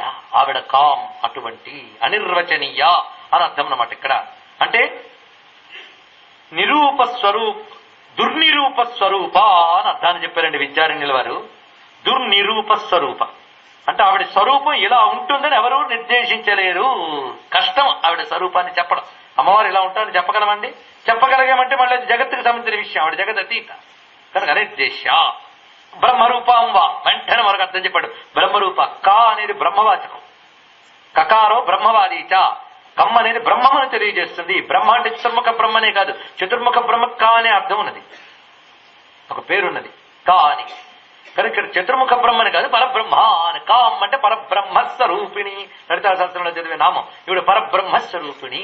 ఇదృగత్య వినిర్దేశ ఎక్కడొస్తుంది? ఇది లలిత త్రిశతిలో వస్తుంది. ఈ దృక్ ఇది అనిర్దేశ అన్నాడు ఇక్కడ, త్రిశతిలో వస్తుంది ఇది. ఈ దృక్ అంటే ఈ విధముగా, ఇది ఇది అని అనిర్దేశ చెప్పలేం ఈవిడ గురించి అని చెప్పాడు అక్కడ మహానుభావుడు. ఏమని? ఏమీ చెప్పలేమని చెప్పాడండి. ఈ దృక్ ఇది అనిర్దేశ, ఇలా ఉంటుందని ఇది అని చెప్పలేము. ఆ మాట ఇక్కడ పరబ్రహ్మస్వరూపుడైన భావం కామ్. ఆవిడ ఎలా ఉన్నది? సోస్మిత. చక్కటి మాట వేశాడు ఇక్కడ. కా ఇది బ్రహ్మణో నామ ఇది పురాణాశ్చ ఇది శృత్యంతరాత్. చక్కగా చెప్పాడు. ఎందుకంటే కోహితే నామ ప్రజాపతే. ఎన్ని ప్రమాణాలు చూపిస్తున్నాడు చూడండి విద్యారణ్యుల వారు. సామాన్యుల ఆయన కకారానికి పరబ్రహ్మవాచకం అనే దానికి ఎన్ని విషయములు చూపిస్తున్నాడు. ఇప్పుడు సోస్మిత. ఈ సౌస్మితం అనేది వ్యాకరణ రీత్యా అయితే సౌస్మితాం రావాలి, సౌస్మితాం. కానీ దీన్ని వైదిక వ్యాకరణం లౌకిక వ్యాకరణం కాదు. కనుక వైదిక వ్యాకరణం వచ్చేటప్పుడు ఛాందసము అంటారు. వైదిక వ్యాకరణాల్లో ఛాందసం అంటారు వాటిని, ఛాందసం. మరి ఛాందసం అంటే అంటాం లోకంలో, అర్థం కాదండి ఇది. లోకంలో ఒక గ్రామర్ ఉంది, సాంస్క్రిట్ గ్రామర్. ఆ గ్రామర్ వేదానికి అన్ని చోట్ల అప్లై కాదు. ఉదాహరణకి ఆత్మాయ నమః, ఆత్మలింగాయ నమః అని చదువుతాం. గ్రామటికల్ గా ఆత్మాయ నమః అనకూడదు, ఆత్మనే నమః అనాలి. ఓ సంస్కృత పండితుడు వచ్చి ఇదేదో ఋషులు తప్పు చదివేశారు, మన ఆత్మనే నమః అని మారుద్దామంటే దోషం. అక్కడ మార్చకూడదు. ఆత్మాయ నమః అని అనాలి. మంత్రాన్ని మార్చలేదు, మార్చకూడదు కూడా. అప్పుడు అలాంటప్పుడు ఏం చేస్తుంది సంప్రదాయం, నీ గ్రామర్కి దొరక్కపోతే ఛాందసః అంటుంది. ఇక్కడ ఇది వైదికము కనుక అక్కడ ఉంది కదా అని మళ్ళీ నువ్వు కావ్యంలో దాన్ని ప్రయోగించకూడదు. అక్కడ దాని మర్యాద. దీన్ని ఛాందసం అంటారు. కనుక సోత్స్మితాం అనేది ఛాందసమై ఉపాంత్యలోప ఛాందసః అంటూ సోస్మితాం. సోత్స్మితాం అంటే అర్థం ఏంటో, సోస్మితాం అంటే అర్థం. సోస్మితాం అంటే ఏంటో చెప్తున్నాడు. స్మితాం సోస్మితాం అంటే ఆ ఈషత్ ఉద్గతం హాసః తేన సహితాం సోస్మితాం అన్నారు. చిన్నగా వెలికి వచ్చిన నవ్వుతో కూడినది అన్నారు ఇక్కడ. సోస్మితాం అంటే చిరునవ్వుతో ఉన్న తల్లి అన్నారు. అనిర్దేశైన తల్లి ఇప్పుడు ఎలా ఉన్నది అంటే చిరునవ్వు నవ్వుతూ ఉందిట. సోస్మితాం దరస్వేర ముఖాంబుజ, చిరునవ్వుతో ఆవిడ ఉన్నదండి. పైగా అమ్మవారంటే నవ్వు, చిరునవ్వు. లక్ష్మీ కళ ఉంటేనే మొహంలో నవ్వు ఉంటుంది. ఎప్పుడు నవ్వే మొహం ఆ రోజు నవ్వలేదు అనుకోండి, ఏంటంటే మొహం ఎలా ఉందంట. మనకు మొహంలో నవ్వు రావాలంటే లక్ష్మీ కళ ఉండాలండి. ఎవడి పాకెట్ నిండుగా ఉంటుందో, ఎవడి ఒంట్లో ఆరోగ్యం ఉంటుందో, ఎవడికి కష్టాలు ఉండవో, ఎవడికి తెలివితేటలు ఉంటాయో వాడి మొహంలో నవ్వు ఉంటుంది. నవ్వు ఉండడానికి ఎన్ని కారణాలు చెప్పుకున్నాం ఇప్పుడు చెప్పండి. మొట్టమొదటి పాకెట్లో నిండుగా ఉండాలి, అదిగా లేకపోతే మహా కష్టం. అలాగే ఆరోగ్యం లేకపోయినా నవ్వు రాదు. ఇక దుఃఖం ఉండకూడదు. 4వది జ్ఞానం ఉండాలి. ఇప్పుడు నేను చెప్పే విషయం మీకు అర్థమైంది అనుకోండి, మీ ముఖంలో నవ్వు వస్తుంది. లేకపోతే ఇలా చూస్తారు, అప్పుడు నాకు అర్థమైపోతుంది. కనుక చెప్తున్నప్పుడు ఒక విషయం మనకు వచ్చినప్పుడు తప్పకుండా నవ్వు వస్తుందిట. కనుక నవ్వు దేనికి సంకేతం అంటే జ్ఞాన ఆనంద సంకేతం నవ్వు అది అర్థం. పైగా ప్రసన్నతాభావంతో నవ్వే నవ్వు ఒకటి, దానికి మందహాసం అని పేరు. అట్టహాసం మరొకటి ఉంది, చాలా భీకరంగా ఉంటుంది. నవ్వుల్లో చాలా రకాలు ఉన్నాయి. ఈవిడిది ప్రసన్నతాభావ సూచి మందహాసం. కనుక ఇందులో జ్ఞానము ఆనందము ప్రసన్నత 3 భావాలు ఉన్నాయి నవ్వులో. కనుక భగవంతుడు నవ్వును భావించడం అంటే ఆ ప్రసన్నతని, ఆ జ్ఞానాన్ని, ఆనందాన్ని మూడింటిని భావించాలి. వాళ్ళు ఎప్పుడు నవ్వుతూనే ఉంటారు, ఇది తెలుసుకోవాలి. అమ్మవారి నవ్వు గురించి మందస్మిత శతకం అని రాశాడు మూక కవి, 500 శ్లోకాలు. మనం గతంలో కొన్ని చెప్పుకున్నాం. మందస్మిత శతకం అంత బాగా రాశాడు మహానుభావుడు. ఇక కావ్యకంఠ వాసిష్ఠ గణపతి ముని ఉమాసహస్రం రాశాడు ఆయన. 100 దశకాలు. దశకం అంటే 10 కలిపి ఒక చాప్టర్ కింద రాస్తూ 100 దశకాలు రాశాడు మహానుభావుడు. మరి దశకానికి మొట్టమొదటి అమ్మ నవ్వు మీద రాశాడు ఆయన. అలా మీరు అన్ని కాల్కులేట్ చేసి ఎన్ని వస్తాయి నవ్వుల మీద. మరి దశకానికి ఒక నవ్వు శ్లోకం చెప్పుకున్నా మొత్తం 100 దశకాలకు రాశాడు 100 శ్లోకాలు. ఇది కాకుండా ఒక దశకమంతా నవ్వు మీద రాశాడు ఆయన. అసలు ఇన్ని భావాలు ఎలా వచ్చాయండి ఆయనకి? దర్శిస్తే వస్తాయి, లేదా ఆవిడ నవ్వు వెలుగు వీడి మీద సోకిన వస్తాయి.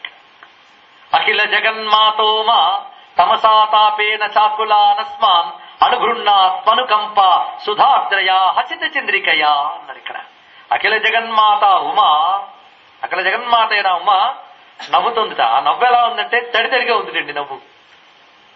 ఏమిటా తడి అంటే అమృతపు తడి ఉందిట నవ్వులో. ఎంత చక్కని మాట అండి. ఆ నవ్వులో తడి ఉందిట, ఆర్ద్రం వస్తుంది ఆవిడ ఎలాగూ. సుధార్ద్రయ హసిత చంద్రికయ, వెన్నెల్లో ఒక తేమ ఉన్నట్టు మనకు అనిపిస్తుంది, ఉంటుందేమో హ్యూమిడిటీ. అలాగే ఇవి నవ్వు వెన్నెల్లా పడేటప్పుడు సుధార్ద్రయ హసిత చంద్రికయ. ఆ నవ్వు మనకేం చేయాలి? ఆవిడ నవ్వితే మనకేంటట? అఖిల జగన్మాతో మా తమసా తాపేన చాకులేనస్మాన్ అనుగృహ్ణాత్మనుకంప సుధార్ద్రయ హసిత చంద్రికయ. తమస్సుతో తప్పించిపోతున్న నన్ను ఆవిడ నవ్వు చల్లబరుచుగాక అన్నాడు ఇక్కడ. ఏం మాటలండి! తమస్సు ఉన్నప్పుడు తాపం ఉంటుందా? తమస్సు అంటే ఏమిటి? చీకట్లో తాపం ఉండదు. ఇప్పుడు నేను చూసారా, ఇప్పుడు పగలంతా వేడి, రాత్రిపూట చీకటి ఉంది. చీకటికి ఎప్పుడు వేడి ఉండదండి, వెలుగుకే వేడి ఉంటుంది. ఇక్కడ ఆవిడ నవ్వు వెలుగు, అది చల్లగా ఉందిట. మనలో ఉన్న తమస్సు చీకటిది వేడిగా ఉందిట. ఎంత తమసా తాపేనా అనే మాట చెప్పిండలోనే ఆ ఋష్యత్వం కనబడుతుంది. తమస్సుతో తప్పించిపోతున్నాం మనం. మన తాపాలన్నీ తమస్సు వల్లే. తమస్సు అంటే అజ్ఞానం. అజ్ఞానం వల్ల తప్పించిపోతున్నాం. మనకి ఆవిడ జ్ఞానమయమైనటువంటి ఆనందమయం. ఆనందమే అమృతం, అదే తడి. జ్ఞానమే వెలుగు, అది వెన్నెల. కనుక అందులో తడి వెలుగు రెండున్నాయట. వెలుగు జ్ఞానము, తడి ఆనందము. ఈ జ్ఞానానందమయమైన నవ్వు మనపై ప్రసరించితే ఈ తమస్సు తాపం అంతా తీరిపోయి మనం తరించిపోతాం. ఎంత చక్కగా చెప్పాడండి. పైగా ఆ నవ్వు ఎలా ఉన్నది అంటే అంతర్గతస్య హర్షక్షీర సముద్రస్య కశ్చన తరంగ అన్నాడు ఇక్కడ. ఇవి నవ్వు ఎలా ఉన్నదంటే పాల సముద్రపు కెరటంలా ఉంది. ఆయన అలా అంటే మనం ఒప్పుకుంటామా? సముద్రపు కెరటం అని చెప్పాడంటే సముద్రం ఎక్కడుందని అడగాలి వెంటనే. ఇది కెరటం అంటే ఒప్పుకుంటాం, సముద్రం ఎక్కడుంది? ఇది కెరటంలా చిన్నగా అలా వచ్చింది. ఈ అలలాంటి ఈ నవ్వు రావడానికి సముద్రం మూలం కదా. సముద్రం ఎక్కడుందంటే అంతర్గతస్య హర్షక్షేర సముద్రస్య కష్టర తరంగా అన్నాడు. ఆవిడ హృదయం అంతా అనంత ఆనంద సముద్రం అంట. అనంతానంద సముద్రం నుంచి ఒక కెరటంలా పైకి నవ్వు వచ్చింది. ఎంత చక్కటి మాట చెప్తారు ఇక్కడ. కనుక ఆ నవ్వుని మనం మర్చిపోకుండా ఆ నవ్వు మనపై పడాలని కాసేపు ఆగే ఇక్కడ. అటువంటి సోస్మితాం కాం, అటువంటి ఆ తల్లిని మేము ఉపాసిస్తున్నాం. ఆవిడ అఖండానంద స్వరూపిణి, అనిర్వచనీయ, నాపై ప్రసన్నంగా చూస్తూ నవ్వుతోంది. ఆ తల్లిని మేము ఉపాసిస్తున్నాం. అమ్మ నవ్వును తలచుకుంటే మనపై ఆవిడ ప్రసన్నురాలు, సుముఖురాలుగా ఉందని అర్థం. ఎవరైనా మనం చూసి నవ్వారనుకోండి కొంచెం హాయిగా అనిపిస్తుంది. వాడు కొంచెం ఇలా చూసేటనుకోండి ఏమొచ్చిందో అనుకుంటాము. కనుక ఆవిడ నవ్వేడంటేనే మనపై వాడు ఫస్ట్ సుముఖంగా ఉన్నాడని అర్థం. కనుక దేవత నవ్వుతున్నట్టు ధ్యానిస్తే దేవతా సుముఖత్వం మనకు లభించినట్టే. అందుకు కాం సోస్మిత. ఇక్కడ ఒక అద్భుతమైన మరో భావం ఉంది, చూద్దాం. కాం అంటే బ్రహ్మము చెప్పుకున్నాం కదా. ఆ బ్రహ్మం ఎవరు? అది ఎవరో కాదయ్యా, ఆ బ్రహ్మము నేనే. అహం బ్రహ్మాస్మి, అంతే కదండి. ఈ మాట చెప్పగానే తెలిసిపోతుంది, ఇక్కడ నిద్రపోవచ్చా. ఎందుకంటే వేదాంతం అనగానే ఫస్ట్ వచ్చేది అదే కదా. ఏం చేస్తా? అహం బ్రహ్మాస్మి. బ్రహ్మము ఎక్కడో ఉందని ఉపాసిస్తున్నంత సేపు, అది గొప్ప ఉపాసన కాదట. అలాగని మానేస్తామా? చేస్తే ఎప్పటికైనా అది వస్తే గొప్ప ఉపాసనకి వెళ్ళాలి, అంతే కదా. ఎందుకంటే 1వ క్లాసులో 100కి 100 మార్కులు రాగానే సంబరపడిపోవడం కాదు, అసలు ఒకటి ఉంది, అవునా లేదా? కనుక అసలు ఉపాసన అదిట. అహం బ్రహ్మేత్యుపాసితవ్యం. అది రావాలంటే సామాన్యమా? అది రావాలి అంటే చూపిస్తున్నాడు. దీన్ని ఈ ఉపాసన విశేషం. ఎలా ఉపాసించాలి? అహమిత్యేవ విభావయే భవాని. మీరన్నమాట నేనన్నా, మీరెప్పుడు అనే మాట ఏమిటి? ఇందులో ఈ శ్లోకం రాని వాళ్ళు ఎవరైనా ఉన్నారా? ఈ భ్రమరాంబ సేవా సంఘం ఒప్పుకుంటుందా? అందరికి వచ్చింది కదమ్మా. అహమిత్యేవ విభావయే భవాని ఎక్కడుంది? ఇది లలితా శాస్త్ర ధ్యాన శ్లోకంలో ఉంది. అహమితి ఏవ విభావయే భవాని. దీనికి భౌతికార్థం ఏంటంటే భవానీని నేను ఇలాగే ధ్యానిస్తున్నాను. అరుణాం కరుణాతరంగితాక్షం, ఇది అందరూ ఆ మాత్రం అర్థం చెప్తారు. కానీ అహమితి ఏవ, ఆ భవానీ అంటే ఎప్పుడూ ఉండే ఆ బ్రహ్మమును, అహమితి ఏవ, ఆ బ్రహ్మమే నేను అని, బ్రహ్మము మాత్రమే నేను అని ఉపాసిస్తున్నాను. ఇది అసలు అర్థం అండి. అది ఆ బ్రహ్మమే నేను. ఇలా ఉపాసిస్తే అభేదోపాసన అంటారు దీన్ని. అభేదోపాసన ఇది చేయగలగాలి. ఉపాసిస్తున్న నీయందు ఉపాసించే చైతన్యం ఏదో, ఉపాసింపబడే తల్లి కూడా అదే. ఇది తెలుసుకుంటే మనకి ధ్యాన జాతృ జేయ రూపాలు 3 ఏకత్వం అయిపోతాయి. 3 విడివిడిగా అప్పుడు ఉండవు. ఉపాసించేవాడు ఒకడు, ఉపాసించబడేది ఒకటి, ఉపాసన 3 లేవు. ఉపాసకోపాసన ఉపాసిత త్రిపుటి ఏకత్వం అయిపోయింది. త్రిపుటి ఏకత్వం వచ్చినప్పుడు ఉండే ఆనందం ఉందే, అది అఖండానందం. త్రిపుటి ఏకత్వం వచ్చినప్పుడు కలిగే ఆనందమే త్రిపుర సుందరి. గుర్తుపెట్టుకోండి, త్రిపుర సుందరి అంటే ఇదే, మరొకటే కాదు. త్రిపుటి విడివిడిగా ఉన్నంతకాలం ఆనందం కాదు, త్రిపుటి ఏకమైనప్పుడే ఆనందం. ధ్యాన జాతృ జేయ రూప, అదే త్రిపుర సుందరి అంటే. ఆ స్థితి కావాలి. కనుకనే ఆవిడ సహ అస్మి సోస్మి, ఇది కాం సోస్మి, అది అనమాట. కాం సోస్మి. కాం అంటే ఏమిటి? పరబ్రహ్మము, అదే నేను అనే ఏ అహం బ్రహ్మం అనే భావన ఉన్నదో ఆ బ్రహ్మ విద్యా స్వరూపుడైన మా తల్లిని నేను ఉపాసిస్తున్నాను. ఇది దీని అర్థం. కాం సోస్మిత ఉన్నప్పుడు మారిపోయింది. ఇప్పుడు అర్థం, మొదటి అర్థం ఏంటి? నవ్వుతున్న తల్లి. రెండవ అర్థం ఏమిటి? ఆ బ్రహ్మమే నేను అనబడే జ్ఞానముగా ఉన్న తల్లి. ఇది అర్థం అనమాట. అనగా బ్రహ్మ విద్యా స్వరూపిణి, ఇది అసలైన అర్థము. కాం సోస్మిత, సోస్మి, సహ అస్మి సోస్మి. సహ అంటే తత్, అస్మి అంటే, అస్మి అనడంలో అహం ఉందండి. అహం అస్మి, అయి ఉన్నాను. ఉన్నాను అంటేనే నేను అని ఉంది కదా. అందులో నేనున్నాను అన్నప్పుడే ఉన్నాను అంటాం, అంతే. కనుక సోస్మి అంటే అహమస్మి. అహమస్మి ఎలా ఉన్నాం? సహ అహం అస్మి. సహ అంటే ఎవరు? బ్రహ్మము. అస్మి అంటే ఎవరు? అహమస్మి. సోస్మి ఏమైంది? అహం బ్రహ్మాస్మి అయింది. కనుక అహం బ్రహ్మాస్మి తత్వమసి ఇత్యాది వాక్య స్వరూపిణిగా ఉన్న తల్లి. ఈ మాట నేను చెప్తే మీరేమంటారు? ఈయన లేనిపోని వేదాంతం అన్వయించి అనవసరంగా నిద్ర పుట్టిస్తున్నాడు మాకు అంటారు. కానీ ఇది నాది కాదు. కొంచెం శ్రీ విద్యలో ప్రవేశిస్తే మీకే తెలుస్తుంది. చితిస్తత్పద లక్ష్యార్థ. మీకు మహావాక్యాలు అంటారు కానీ లలితా శాస్త్రంలో లేని మహావాక్యాలు అవి ఏమిటో ఆలోచించలేదంతే. క్యాసెట్లా చదువుతున్నాం. ఆలోచిస్తే మనకు తెలుస్తుంది. అందు నిండా అవే ఉంటాయి. తత్వమస్యాది వాక్యములు కాబట్టి అర్థం తత్పద లక్ష్యార్థ. అది ఇక్కడ చెప్తున్న గొప్ప భావం. అందుకే శ్రీ విద్యలో దీక్షాపరులు చెప్పుకుంటూ ఉంటారు, అహం బ్రహ్మాస్మి తత్వమసి ఇత్యాది వాక్యములని ఆవిడే. ఎందుకు చెప్పారు అవి? సన్యాసికి ఇస్తారండి మహావాక్యములు, మరి శ్రీ విద్యలో ఇది ఇచ్చారు. చూడండి, అంటే శ్రీ విద్య దీక్ష ఒక విధంగా సన్యాసమే, సామాన్య విషయం కాదు. శ్రీ విద్య అంటే ఏదో కోరికల కోసం చేసుకునే పూజలు అనుకునే వాళ్ళందరూ తెలుసుకోవాల్సింది ఏంటంటే శ్రీ విద్య కేవల బ్రహ్మ విద్య. అది వచ్చిందంటే వాడు సన్యాసి. వాడు సన్యాసిగా ఉండడానికి ప్రయత్నించాడు శ్రీ విద్య వచ్చాక. అంటే వెంటనే సంసారంలో కాషాయం కట్టుకోమని కాదు, స్త్రీలైనా పురుషులైనా ఆ సన్యాస స్థితిని పొందగలగాలి.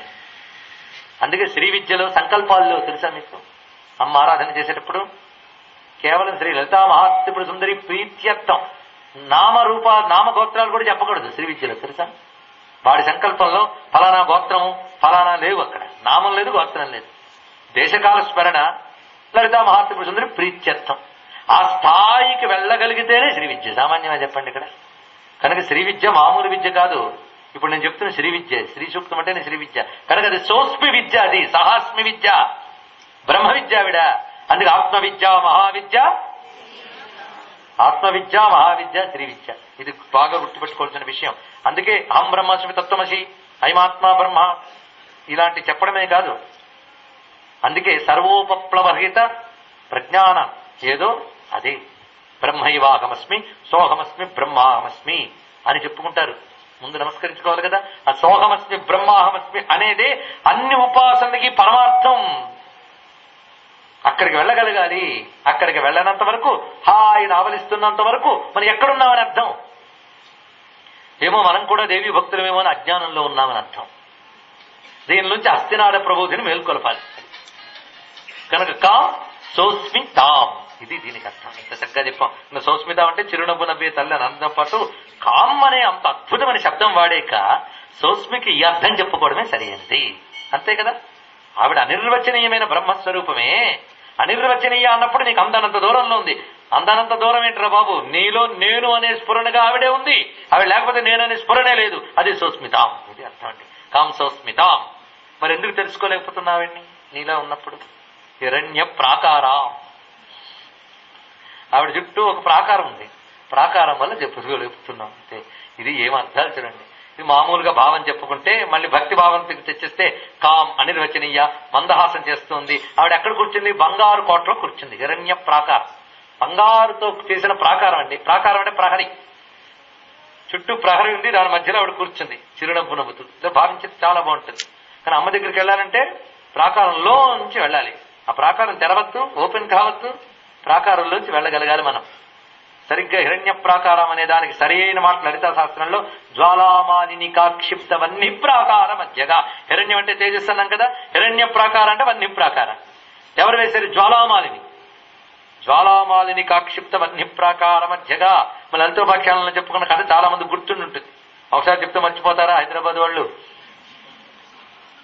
సరే, మొత్తానికి జ్వాలామాలిని వేసింది కదా ఆ ప్రాకారం. ఆ ప్రాకారం మధ్యలో ఆవిడ సేఫ్ గా తన సైన్యంతో సహా కూర్చున్నారు కదా అని కదా లలితా శాస్త్రం చదువుతున్నాం. అక్కడ వన్య ప్రాకారం ఏంటో ఇక్కడ హిరణ్య ప్రాకారం అదే. చూసారు లలితా శాస్త్రానికి శ్రీ విద్యకి స్త్రీ సూక్తానికి ఉన్న సంబంధం అంతా కూడా. ఆవిడ చుట్టూ ప్రాకారం ఎలా ఉందంటే రాళ్ల ప్రాకారం కాదండి, అది వన్య ప్రాకారం, అగ్నిమయమైన ప్రాకారం. అది వేసింది ఎవరు? జ్వాలామాలిని. జ్వాలామాలిని ఎవరు? చతుర్దశి తిథికి అధిదేవత ఆవిడ. నిత్యాదేవతల్లో 14వ దేవత ఆవిడ. ఈ 14వ దేవత స్వరూపం ఎలా ఉంటుందంటే వెలిగిపోతూ ఉంటుంది. ఒక్కొక్క దేవతకు ఒక్కొక్క రూపం ఉంది తిథి దేవతల్లో. అందులో వన్యవాసిని జ్వాలామాలిని ఇద్దరు బాగా వెలిగిపోతూ ఉంటారు. అందుకు వారాహిదేవి లలితాదేవి పర్మిషన్ తీసుకుని ఇప్పుడు హెల్ప్ నాకు కావాలమ్మా అని అడిగిందిట. సరే తీసుకెళ్ళండి. ఆ జ్వాలామాలినికి చెప్పిన అమ్మా నువ్వు ప్రాకారం వేయమ్మా అని అడిగింది వారాహి. వెంటనే జ్వాలామాలిని తాను జ్వలించి ప్రాకారాన్ని తయారు చేసిన అగ్నిమయ ప్రాకారం. దీని అర్థం ఏమిటి అంటే ఆ జ్ఞానమయమైన కాంతి ప్రాకారము, దానిలోనే ఆ తల్లి ఉంది. ఇక్కడ ఇంకో విషయం ఉన్నది. ఇది సరిగ్గా ఉపనిషత్తులో ఉన్నాం. హిరణ్మయేన పాత్రేణ సత్యశాపి హితం ముఖం. ఈశావాస్యోపనిషత్తులో మంత్రమే.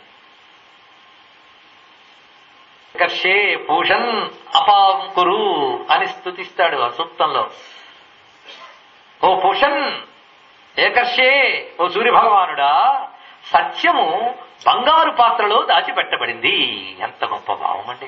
బంగారు పాత్రలో కప్పి పెట్టబడింది. పాత్ర అనగానే ప్రాకారమేగా, ఆవరణ. సత్యము బంగారు ప్రాకారంలో కప్పి పెట్టబడింది. నువ్వు అనుగ్రహించదాను అపాంకురు, తొలగించు, నాకు సత్యం దర్శనమవుతుంది అని ప్రార్థించమని ఉపనిషత్ మాట చెప్తోంది. దాన్ని ఇక్కడ మీరు అన్వయించుకోండి. ఇంతవరకు శ్రీ విద్యపరంగా చెప్పాం కదా, బ్రహ్మ విద్యాపరంగా ఇక్కడ తెచ్చుకోండి. బంగారు పాత్రలో సత్యం కప్పేసేట. అంత చక్కటి మాట చూడండి. ఒక అందమైన వస్తువు తెచ్చాం, బంగారు పాత్రలో కప్పేశాం. పాత్ర ఎప్పుడైతే బోర్లించామో మనకు దృష్టి ఏం పడుతుంది, దాని కింద ఏం పెట్టారో చూద్దాం. అది ఓపెన్ గా పెడితే అంత ఇంట్రెస్ట్ ఉండదు, మూసేం కనుక ఇంట్రెస్ట్. తెలుసుకోవాలని తాపత్రయం. తెలుసుకోవాలంటే తెరుచుకోవాలి. ఎవరు తెరుచుకోవాలట? తల్లి, ఓ సత్య వస్తువా, మేము తెరవల, నువ్వే తెరువు అన్నాడు. అంటే మీరు పరిశీలించారంటే సూర్యుడిని చూడడానికి రెడీ అయ్యాం, చూడగలమా? ఎందుకు చూడలేం? ఆయన నుంచి వచ్చే ఆయన హిరణ్యమైన తేజ కాంతే ప్రాకారంలో ఆయన చుట్టూ ఉంది, అంతే కదా. ఆ ప్రాకారం ఛేదించుకుంటే కానీ ఆయన కనబడ్డు. ప్రాకారం ఆయన చుట్టూ ఉన్నదే కదా, ప్రాకారం అంటేనే చుట్టూ ఉన్నది. అలాగే మీరు పరిశీలించాలంటే విశ్వమంతా తేజస్సుతో ఉన్నదని ఒప్పుకుంటున్నాం. ఎవరిదా తేజస్సు? ఆ పరమాత్మ యొక్క తేజస్సే కదా ప్రపంచమంతా. ఆ తేజస్సుతోనే అన్ని నడుస్తున్నాయి కదా. అంటే మీరు అనుభవిస్తున్నదంతా ఏది? మీరు సుఖమని అనుభవించేదంతా ఏదండి? అన్నంలో రుచి ఉందని, ఆ రుచిని పొందే నాలికి రుచి గ్రహించే శక్తి ఉందని, ఒక అందమైన దృశ్యం ఉందని, దాన్ని చూసే కన్ను మనకుందని, కన్నుకు చూసే శక్తి ఉందని కదా మనం సృష్టిలో అన్ని ఆనందిస్తున్నాం. కనుక ఇవన్నీ ఎవరి వల్ల ఆనందించగలుగుతున్నాం? ఆవిడ యొక్క చైతన్యం వల్లే ఆనందించగలుగుతున్నాం. కానీ ఆవిడని ఎప్పుడైనా తెలుసుకోవాలనుకున్నామా? ఎందుకు తెలుసుకోలేకపోయాం? వీడితో బిజీగా ఉన్నాం. వీడితో బిజీ, ఈ తినడాలతో, ఈ తిరగడాలతో, ఈ అనుభవించడాలతో బిజీగా ఉన్నాం. అనుభవించేది, తిరిగేదంతా ఎవరిది? ఆవిడ చైతన్యమే. అంటే ఆవిడ చైతన్యం వల్ల వచ్చే పనిచేసే విషయ ప్రపంచంతో తిరుగుతూ ఆవిడ్ని తెలుసుకోలేకపోతున్నాం. కనుక ఆవిడ వల్ల పనిచేసే విశ్వ హిరణ్య ప్రాకారం, దానికి మూలమైన ఆత్మ చైతన్యం తెలుసుకోలేకపోతున్నాం. కనుక ఈ ప్రాకారం లోపల ఉన్న తల్లిని తెలుసుకోవాలంటే ఆవిడే లోపలికి పిలుచుకోవాలి మనల్ని. ఇంత భావం ఉందండి ఇందులో. ఇది హిరణ్య ప్రాకారం అనే భావంలో మనం గ్రహించవలసినది. అందుకే అక్కడ ఈశావాస్యోపనిషత్తుకి జ్వాలామాలినికాక్షిప్త వన్య ప్రాకార మధ్యగాకి ఇక్కడ హిరణ్య ప్రాకారానికి ఉన్న అనుబంధం ఇది. కనుక చెప్పండి, ఇక్కడ అమ్మవారంటే సాక్షాత్తు సర్వోపనిషద్ ఉద్ఘుష్ట, సర్వ ఉపనిషత్ ఉద్ఘుష్ట. ఉద్ఘుష్ట అంటే ఎలుగెత్తి చాటబడినది అని అర్థంట. అన్ని ఉపనిషత్తుల్లో ఎలుగెత్తి చాటబడింది ఏదో అదే ఈవిడ అన్నారే. మరి నేను అది చెప్పినప్పుడు చెప్పకపోతే ఎలా అండి? అమ్మ నన్ను మొట్టుకే పెట్టదు. ఇంత చెప్పు, ఉపనిషత్ అర్థం చెప్పవా అంటుంది ఆవిడ. చెప్పవా కాదు, చెప్పిస్తానని చెప్పిస్తుంది, అంతే మనం తెలుసుకోవాల్సిందే. కనుక కాం సోస్మితాం హిరణ్య ప్రాకారం. ఆ సోస్మి అనే భావం హిరణ్య ప్రాకారం అమ్మ దాటించి తన లోపలికి తీసుకెళ్తే గాని తెలియనిది. ఇది తెలుసుకోవాల్సింది. తర్వాత మాటకెళ్తున్నాం. ఆర్ద్రాం జ్వలంతీం. ఎంత గొప్ప మాట చెప్తున్నాడు చండి. ఆర్ద్రాం జ్వలంతీం. ఆర్ద్రాం అంటే తడి, హ్యూమిడిటీ. ఆవిడ ఆర్ద్ర. జ్వలంతీం అంటే మండిపోతుందో వెలిగిపోతుందో, తెగ ప్రకాశించిపోతుంది. అగ్ని స్వరూపం అంటే ఇక్కడే పరస్పర విరుద్ధం కనబడుతుంది. అగ్ని ఎప్పుడైనా తడిగా ఉందా? తడి దేనికుంటుంది? నీటికుంటుంది. నీరు ఎప్పుడైనా మండుతుందా? నీరు మంటదే. పైగా మంట మీద నీరు వేస్తే మంట కూర్చుంటుంది. ఇవిడ ఆర్ద్ర అంట, తడిగా ఉందిట, జ్వలంతి వెలిగిపోతుంది. ఏమిటి? పరస్పర విరుద్ధంగా కనబడుతున్నాయి. అదే ఇక్కడున్న చమత్కారం అండి. చిత్ ఏక రసరూపిణి అంటే ఇది అర్థం. ఆర్ద్రాం జ్వలంతి. ఇందాకే ఆ తమసాతాపేన దగ్గర భావం చెప్పాను. ఏ ఉదాహరణ కూడా వ్యర్థముగా ఇవ్వబడదు, తర్వాత మంత్రముతో అనుబంధం ఉంటుంది. ఇది గుర్తుపెట్టుకోండి. అందుకని ఏం చెప్తున్నాడు? ఆర్ద్రాం జ్వలంతి. ఆ మాట చెప్పినప్పుడే ఎంత అందం ఉన్నదండి. మన శరీరం అంతా ఆవిడ తడుపుతూ ఉంటేనే ఇది. మీరు ఎప్పుడైనా పరిశీలించారా? మనం కొత్తిమీర కాళ్ళు, కరివేపాకు కాళ్ళు నేను రాత్రి తెచ్చుకొస్తే పొద్దునకి వాడిపోతారు. వాడిపోకుండా ఉండాలంటే ఏం చేస్తారు? తడుపుతూ ఉంటారు. మన షాపుల్లో అమ్మేవాళ్ళు కూడా మాటికి తడిపి ఫ్రెష్గా కనబడడానికి ట్రై చేస్తూ ఉంటారు వాటిని. కనుక ఎండిపోతున్నది ఫ్రెష్గా కనబడేది ఎప్పుడు? తడిపితే. తడి లేకపోతే డ్రై అండి. పచ్చదనం, పచ్చితనం ఏమీ లేదు దానికి. ఎండిపోయిన దానిలో ఏముందండి? రసం లేదు, రసహీనం. ఎండిపోవడం అంటే డ్రై, రసహీనం అయిపోతుంది. కనుక ఇవిడ తడుపుతూ ఉంటేనే అవన్నీ చక్కగా ఉంటాయి. అందుకే ఇవిడ ఆర్ద్ర, అమ్మను ఆర్ద్రగా ఉపాసించాలి. ఇది చాలా పెద్ద రహస్యమైన మాట. మొత్తం శ్రీ సూక్తం అంతా కలిపితే ఒక ఆర్ద్ర తత్వం, రసరూపిణి తత్వం. రసం ఆవిడ, ఆ రసస్వరూపిణిని చూపిస్తున్నారు. రసో వైసహ రసగృహ్యేవా ఎల్లద్వా ఆనందీ భవతి. ఆవిడ రసం.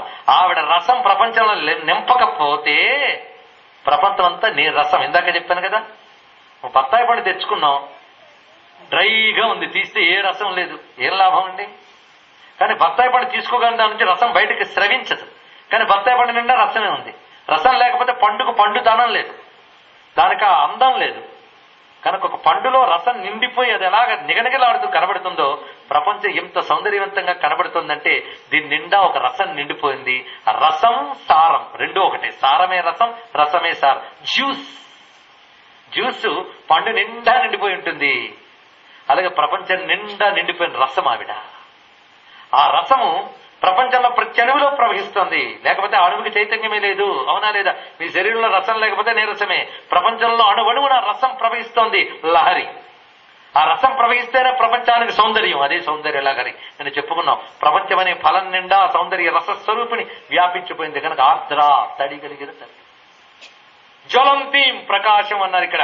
కేవలం తడి మాత్రమే, జ్వలంతీం ఆవిడ ప్రకాశ స్వరూపిణి, జ్ఞానస్వరూపిణి. కనుక రసస్వరూపిణి ఆవిడే, జ్ఞానస్వరూపిణి ఆవిడే. ఆవిడ వల్లనే వెలుగు ఇత్యాదులు వస్తున్నాయి, ఆవిడ వల్లనే. కనుక సృష్టిలో మీరు రెండు చూడొచ్చు, అగ్నితత్వము, జలతత్వం. ఈ రెండే ఉన్నాయి. అగ్ని సోమాత్మకం జగత్ అని అంటారు. ఈ రెండు తత్వములే ప్రపంచంలో ఉన్నాయి, మీరు పరిశీలించండి. ఇది వేదాంతం ఏం కాదమ్మా, ఎక్స్పీరియన్స్. మన డే టు డే లైఫ్ లో ఉన్నదే ఇది. వేదాంతం అనేది ఏమిటో కాదు, కామన్ సెన్స్ అట. అందరిలో కామన్ గా ఏది ఉందో దాన్ని సెన్స్ చేయగలిగితే అదే కామన్ సెన్స్. అందరిలో కామన్ గా ఉన్నదే ఆ రసమే, దాన్ని తెలుసుకుంటే అదే కామన్ సెన్స్. మనకు అన్ని సెన్సులు ఉన్నాయి, ఇది ఒకటి తప్ప.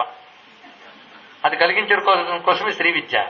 ఎందుకంటే ఏది సర్వభూతములు యందు ఉన్నదో దాన్ని తెలుసుకో అన్నాడు కదా గీతలో. సమం సర్వేషు భూతేషు, సమం అంటే కామన్, సర్వేషు భూతేషు తిష్టంతం పరమేశ్వరం. సర్వభూతముల యందు ఎవడు సమముగా వ్యాపించి ఉన్నాడో వాడిని తెలుసుకో. వాడు వినశ్యత్ సవినశ్యంతం యపశ్యతి సపశ్యతి. నశించే వాటిలో నశించకుండా ఉన్న రసస్వరూపుడు వాడు. వాడిని తెలుసుకుంటే ఆ తెలుసుకున్నవాడే తెలుసుకున్నవాడు, వాడే జ్ఞాని, వాడే పండితుడు అని చెప్పాడు కదా. ఆ సమముగా వ్యాపించే రసం అంటే ఇవిడ. ఆ రసమైనటువంటి ఆ జ్ఞానస్వరూపుడు కనుక రెండు చెప్తున్నారు. అగ్ని సోమం అనే మాటకు వస్తాం. మీకు ఈ రెండు లేకపోతే జగత్తు లేదు. మీకు అగ్నితత్వం వేడి వెలుగు, ఈ రెండు సూర్యుడు, దాని తర్వాత అగ్ని మెరుపు, వీటి ద్వారా వస్తుందట. జలతత్వం దేని ద్వారా వస్తుందంటే మేఘములు, నదులు, వర్షములు, వీటన్నిటి ద్వారా జలతత్వం వస్తుంది. ఈ రెండింటి ద్వారా ప్రపంచం నడుస్తుంది, అంతే కదా. కేవలం అగ్నితత్వం ద్వారా ప్రపంచం ఉండదు, కేవలం జలతత్వం ద్వారా ఉండదు. కేవలం చల్లదనం ఉందనుకోండి అసలు సృష్టి లేదు. మీరు పరిశీలించండి, మంచు బాగా ఉన్న చోట పచ్చగడ్డి కూడా మొలవదు. అగ్ని మండిపోతున్న చోట ఎడారుల్లో పచ్చగడ్డి మొలవదు. అంటే కేవలం అగ్నితత్వము సృష్టి చేయలేదు, కేవలం జలతత్వము సృష్టిని నడపలేదు. కానీ జగత్తులో ఉండేది ఆర్ద్రాం జ్వలంతి, రెండూ నడుస్తూ ఉంటేనే ప్రపంచం ఉనికి ఉంది, ఇది తెలుసుకోవాల్సింది. కానీ జ్వలంతి ఆ వేడి వెలుగు రూపంతో ఉన్నది ఆవిడ, తేమ రూపంతో, తడి రూపంతో, చల్లదనం రూపంతో ఉన్నది ఆవిడే. కనుక జగత్తులో ఈ రెండు ఆవిడే. సూర్యుని యందు జ్వలంతీం, చంద్రుని యందు ఆర్ద్రాం, మేఘాదరి యందు ఆర్ద్రాం. కనుక ఆర్ద్రాం జ్వలంతీం, ఇలా ఉంటుంది ఆ తల్లి యొక్క స్వరూపం. ఎంత బాగా చూపించారు కదా. ఇక భక్తిపరంగా మీరు భావిస్తే దానికి చెప్తున్నాడు, శిష్టులకు ఆర్ద్ర, దుష్టులకు జ్వలంతీం అన్నాడు ఇక్కడ. శిష్టులు కూడా ఆర్ద్రట. ఆర్ద్ర అంటే కంపేషన్, ఇంగ్లీష్ లో చెప్పాలంటే కరుణతో ఉన్నవాడిని ఆర్ద్రమైన హృదయం అంటాం. కరుణార్ద్ర, ఆవిడెప్పుడు ఆర్ద్ర అండి, దయతో ఉంటుంది ఆవిడ. దయతో ఉన్న తల్లి ఆర్ద్ర. అంతేకాదు ఆవిడ జ్వలంతి, ఎప్పుడు దయగానే ఉంటుంది, మెత్తగా ఉంటుందనా. నిన్న మనం చెప్పుకున్న చంద్రాం హిరణ్మయీం అన్నప్పుడు తేజో రూపిణి దంభోళి వలె మహక్కాంతి పుంజంగా ఉండి రిపుఘ్నాం పాపఘ్నీం అన్నాం కదా. రిపుల్ని అంటే శత్రువుల్ని, పాపాలని నశింపజేస్తుంది. జ్వలంతీం ఆవిడ వాళ్ళ విషయంలో. శత్రువుల్ని, పాపాలని, శత్రువులు అంటే ఎవరు? ప్రతికూలతలు. ప్రతికూలతల్ని తొలగిస్తుంది, పాపాలని పరిహరిస్తుంది. అప్పుడు ఆవిడ జ్వలంతి. భక్తులను అనుగ్రహిస్తుంది ఆర్ద్రాం. కనుక ఆర్ద్రాం జ్వలంతికి రెండు అర్థాలు తీసుకోండి. ఒక్కొక్క దాని అన్నర్థాలు తీసుకోవచ్చేది ఒకటి కాదు. అన్నర్థాలు తీసుకున్నప్పుడే సరైన అర్థం, లేకపోతే అనర్థం, అపార్థం. ఇది గుర్తుపెట్టుకోవాల్సిన అవసరం. అందుకే కాం సోస్పితాం హిరణ్య ప్రాకారాం ఆర్ద్రాం జ్వలంతీం. ఇంత విశేషం ఉన్నది ఇందులో. ఇంకొక రహస్యం ఉన్నది, దాన్ని చెప్తున్నారు విద్యారణ్యులు. ఈవిడ ఎప్పుడు తడిగా ఎందుకుంటుందంటే, ఈవిడ పుట్టింది పాల సముద్రంలోంచి. సముద్రంలో తడి, పైగా పాల తడి ఉన్నదే అది అంత తొందరగా పోదు, జిడ్డులాగా అలా అంటుకుని ఉంటుంది. నీటి తడి అంటే కొంతమంది జారిపోవచ్చు, కానీ ఇది నీరు జారినా ఆ జిడ్డు అంటుకుంటుంది. పైగా అందరి స్నిగ్ధ ఆవిడ. ఆ జిడ్డుతనం ఉన్న నిగనగలాడటం అనేది దానివల్ల వస్తుందండి. నిగనగలాడిపోతుంది ఆవిడ. మీకు ఆర్ద్రత ఉన్న పండు నిగనగలాడినట్లుగా ఈవిడ ఎప్పుడు నిగనిగలాడుతుంది ఆర్ద్రం అన్నప్పుడు. కనుక ఈవిడ నిగనిగలాడుతున్న కాంతిరుతుంది. ఎందువల్ల తడొచ్చిందంటే చెప్తున్నారు, క్షీరోదదేహ ఉత్పన్నత్వాత్. ఆవిడ క్షీరసాగర్ నుంచి పుట్టినందుకు. ఇంకొక గొప్ప మాట చెప్పాడండి, ఇది పట్టుకోవాల్సిన. ఆర్ద్రం అనేది మామూలు విషయం కాదు. అంత మామూలు విషయం అయితే శ్రీ సూక్తం మీరు నేను రాసుకున్న కవిత్వంలో ఉండేది. మీరు నేను తెలుసుకునే కవిత్వం అంటే కాలక్షేపంగా పనికొస్తుంది కానీ ఇది అలాంటిది కాదు కదా, మంత్రం అది. కనుక అది కొన్ని జ్యోతిషాస్త్ర రహస్యాలు చెప్తుంది. ఆర్ద్రాం గురించి అది చెప్తున్నారు మహానుభావులు విద్యారణ్యులు. ఆర్ద్రా నక్షత్రోత్పన్నాం రుద్ర రూపాం వా, చక్కటి మాట చెప్పారండి. ఆర్ద్రా నక్షత్ర స్వరూపము అన్నారు. నక్షత్ర మండలంలో ఆర్ద్రకు ఒక ప్రత్యేకత ఉందిట. దీనివల్ల ఈ ప్రపంచం వైపు తేజోమయమైన ఒక ఆర్ద్ర శక్తి ఉందిట. అదే నిత్య అభిషేకములతో ఆర్ద్రుడైన తేజస్వరూపుడైనటువంటి రుద్రునికి సంబంధించి నక్షత్రం ఇది. కనుక ఇప్పుడు రుద్రరూపిణి అనే మాట చెప్పారు. ఇవిడ రుద్రరూపిణి, ఏదో రహస్యం ఉందండి రుద్రరూపిణి ఇవిడ. ఇక్కడ మనం పరిశీలించితే ఈ నక్షత్ర శక్తుల్లో ప్రస్తావన అమ్మ యొక్క భావన ఈ నామంలో ఉంది అని విద్యారణ్యులు లాంటి మహాత్ములు చెప్పారంటే ఆలోచించవలసిన అంశం ఉంది కదా. ఇక్కడ మనం చూస్తే లక్ష్మీ సహస్రనామాలు పరిశీలిస్తే రుద్రైకాదశిని అని ఒక నామం ఉందండి. మహాలక్ష్మికి ఒక పేరు అది. రుద్రైకాదశిని మహాలక్ష్మి నామంట. రుద్రైకాదశిని అంటే ఏకాదశ అనువాకాలతో ఉన్న రుద్ర మంత్ర రాశి. ఒకప్పుడు మనం చెప్పుకున్నాం ఇదే మల్కాజ్గిరిలో, గుర్తుందా? రుద్రం, రుద్రం అంటే రుద్ర నమకం. రుద్ర నమకం 11 అనువాకాలు. ఈ 11 అనువాకాలతో ఉన్న రుద్రానికి ఏకాదశి అని పేరు. కనుక రుద్రైకాదశిని అంతా కలిపితే దానికి పేరు లక్ష్మీదేవిటే. ఏమిటండి మనకేంటంటే శివుడు వేరు, విష్ణువు వేరు, లక్ష్మి వేరు స్ట్రాంగ్ ఫీలింగ్స్ తో ఉన్నామే. కానీ వేదం వచ్చి మొత్తం చీల్చి చెండాడుతోంది మన అజ్ఞానాన్ని. ఏం చెప్తుంది? రుద్ర రూపం వా అని మహానుభావుడు ఆయన చెప్పాడంటే రుద్ర స్వరూపం అంతా కూడాను లక్ష్మీ స్వరూపం అంట. మీరు పరిశీలించండి, నిన్న ఒక్క మాట చెప్పుకున్నాం మనం. ఏనుగులు అభిషేకం చేస్తూనే తెలిసిపోతుంది ఆవిడ. అందుకే ఆర్ద్ర ఏనుగుల అభిషేకం పైగా వచ్చింది క్షీరసాగరం నుంచి. దానికి తోడు ఏనుగులేమో అలా అభిషేకం చేస్తూ ఉంటే ఆ రూపాన్ని ధ్యానిస్తే పుణ్యంట. మళ్ళీ అభిషేకం చేయబడుతున్నటువంటి లక్ష్మీదేవిని కానీ ధ్యానిస్తే ఆ ఇంటికి ఒంటికి పరిసరాలకి ఐశ్వర్యం. అందుకే దిగ్గస్తి భిక్కనక కుంభముఖావసృష్ట స్వర్వాహిని విమలచారు జల పృతాంగీం ప్రాతర్నమామి జగతాం జననీం అశేషలోకాధినాథ గృహిణీం అమృతాబ్ధిపుత్రీం అని అలా ధ్యానించమని చెప్పారు. కనకధార స్తోత్రానికి ధ్యాన శ్లోకం ఉండదు. ఇంకా చెప్పాలంటే అలా తడిసిపోతూ అభిషేకం చేసుకుంటున్న తల్లి. శివుడు అభిషేక ప్రియుడయ్యాయి. ఆలోచించేటువంటి సంబంధం తెలిసిపోతుంది ఎప్పుడు ఆర్ద్రం. అందుకే ఆయన గురించి చెప్తే ఏం చేశారు? హస్తోకాప్లుతమే కమీష మనీషం రుద్రానువాకాన్ జపన్. ధ్యానించేటప్పుట బ్రహ్మాండ వ్యాపకమైన తేజస్సు హస్తోక ఆప్లుతం మొత్తం తడిసిపోయినట్ట. అమృతేన పృతం దేహం ఉమాదేహార్థధారిణం చదువుతారు ఎప్పుడు సరిగ్గా రుద్రాభిషేకం చేసేమో ధ్యాన శ్లోకంలో వస్తుంది. అమృతేనాప్లుతం దేహం, అమృతంతో తడిసిపోతున్నటువంటి శివుడు. అలాంటి శివుడిని ధ్యానిస్తే మృత్యువులు ఉండవట. కనుక రుద్రైకాదశిని అంతటి మీరు పఠిస్తే ఏం జరుగుతుందంటే దరిద్రాలు పోతాయి, ఐశ్వర్యం వస్తుంది, ఆరోగ్యైశ్వర్యములు కానీ సుఖైశ్వర్యములు కానీ అన్ని ఇవ్వగలుగుతుంది కదా రుద్రమంతర రాశి. కనుక రుద్రమంతర రాశిలో ఉన్నటువంటి శక్తి ఏది? అన్ని దరిద్రాల్ని పోగొట్ట ఐశ్వర్యేశ్వరుడు కదా. అది ఆర్ద్రా నక్షత్ర సంబంధమైన రుద్ర తేజస్వరూపము లక్ష్మీదేవియే. అది ఇక్కడ చెప్పారు. ఇక్కడ కూడా మన ఇందులో ప్రస్తావించబడుతున్న తల్లి ఇది విష్ణుపత్నం శివపత్నం అని కాకుండా సర్వజగత్కారణమైన పరమేశ్వరుని యొక్క శక్తి అనే భావంలో ఇక్కడ గ్రహించితే ఆర్ద్రాం అనే మాట తెలుస్తున్నది కదా. ఆర్ద్రగా జ్వలిస్తోంది ఆవిడ. ఆర్ద్రాం జ్వలంతీం. ఎంత విశేషమైన భావం. ఆర్ద్ర అనే మాట ఎన్ని మార్లో వస్తుంది ఈ శ్రీ సూక్తంలోనే. ఆర్ద్రాం పుష్కరిణీం ఆర్ద్రాం హ్యక్కరిణీం. ఎందుకు మాటి మాటిగా ఆర్ద్ర చెప్తున్నాడు? అమ్మవారు కేవల రసస్వరూపిణి. అగ్ని సోమాత్మకం జగత్ అని ఇందాక చెప్పాను కదా. అగ్నితత్వం శివతత్వం, సోమతత్వం శక్తితత్వం. అగ్ని సోమాత్మకం జగత్ అదే అభిషేకంలో ఉన్న అంతరార్థం, అదే యజ్ఞంలో ఆజ్యం వేయడంలో ఉన్న అంతరార్థం. అదే ఇక్కడ చెప్పబడుతున్నది. కనుక ఆర్ద్రాం జ్వలంతీం అన్నప్పుడు ఇదే భావం చూసాం. ఆర్ద్రయా రుద్ర ప్రథమానయేతిత్యాదౌ తథా దర్శనాతస్య బాహుళకం జ్వలంతీం ప్రకాశమానాం అన్నారు. ఇక్కడ జ్వలంతీం అంటే ప్రకాశమానం. తృప్తాం తర్పయంతి. ఎంత చక్కటి మాట అండి. తర్పయంతి అంటే మనల్ని ఆనందింపజే తృప్తి పరచున్నది అని అర్థంట. మనల్ని తృప్తి ఎవరైనా పరచగలరా? ఎప్పుడైనా తృప్తి పరచగలండి? ఇవాళ భోజనం కడుపు నిండా తృప్తిగా ఉందండి ఈ పూటకి. ఎప్పటికీ మనల్ని తృప్తి పడుతున్నా ఎవ్వరి వల్ల కాదు. అందుకే భగవంతుడు కూడా కనబడకుండా చేస్తాడు. కనబడితే ఆయనకి కంప్లైంట్లు ఎక్కువైపోతాయి. అవునా లేదా? మనం తృప్తి పడుతున్నాం ఎవ్వడి వల్ల కాదు. అయితే ఆ తల్లి వల్లే కాదు. తృప్తి అంటే ఏది పొందితే మరొకటి పొందవలసిన అవసరం లేదు, అది తృప్తి. అది ఇవ్వగలిగే తల్లి ఆవిడ. అది తత్వయంతి. అంతేగా సృష్టిలో దేని వల్ల నువ్వు తృప్తి పడుతున్నావన్నా ఆవిడ అనుగ్రహమే. పెట్టుకోండి. దరిద్రంలో ఉన్న సంపద వచ్చేందుకు తృప్తి కలిగింది. తద్రూపంలో ఆవిడ అక్కడ భాషించడం చేత నీకు తృప్తి వచ్చింది. ఆకలితో ఉన్నావు, అన్నం తిన్నావు, ఆకలి తీరింది, తృప్తి కలిగింది. అలా తృప్తి కలిగించి అన్నరూపుడిగా ఆవిడే ఉంది అక్కడ. దాహంతో ఉన్నావు, బాధపడ్డావు, నీరు దొరికింది, నీరు తాగావు, దాహం తీరింది, తృప్తి కలిగింది. ఆ నీటిలో అమ్మలేకపోతే నువ్వు తృప్తి ఎక్కడ? ఇలా మీరు పరిశీలిస్తే ప్రపంచంలో తృప్తినిచ్చే ప్రతిదాన్ని అమ్మరూపంతో చూడండి. అలా చూడమని చెప్పాడు కృష్ణ పరమాత్మ. అలా చూడడం చేతనైతే చాలు, నన్ను పొందుతా ఉన్నాడు. రసోహం అప్సు కౌంతేయ ప్రభాస్మి శశి సూర్యయోహో చెప్పాడే లేదా? రసోహం అప్సు కౌంతేయ, జలాల్లో రసాన్ని నేను, సూర్యచంద్రుల్లో కాంతిని నేను అని ఆయన చెప్పాడు. మనం తెలుసుకోలేకపోతున్నాం. భగవంతుడు కనబడట్లేదండి అంటే కనిపించేదంతా భగవంతుడేనండి, ఇంకేమిటుంది? తెలిసిపోయింది కదా, అక్కడ తెలిస్తే చాలు కదా. అది ఇక్కడ అందరు తృప్తాం తర్పయంతి, ఆవిడ తర్పయంతి, మనం తృప్తిపరుస్తుందట. మరి ఆవిడ స్వభావం ఏమిటి? తృప్త. చక్కటి మాట.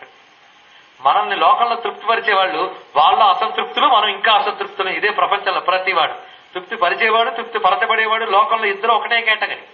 ఎందుకు? అందరూ ఒకే తాను గుడ్డలు, అసంతృప్తి గుడ్డలే ప్రతివాడు.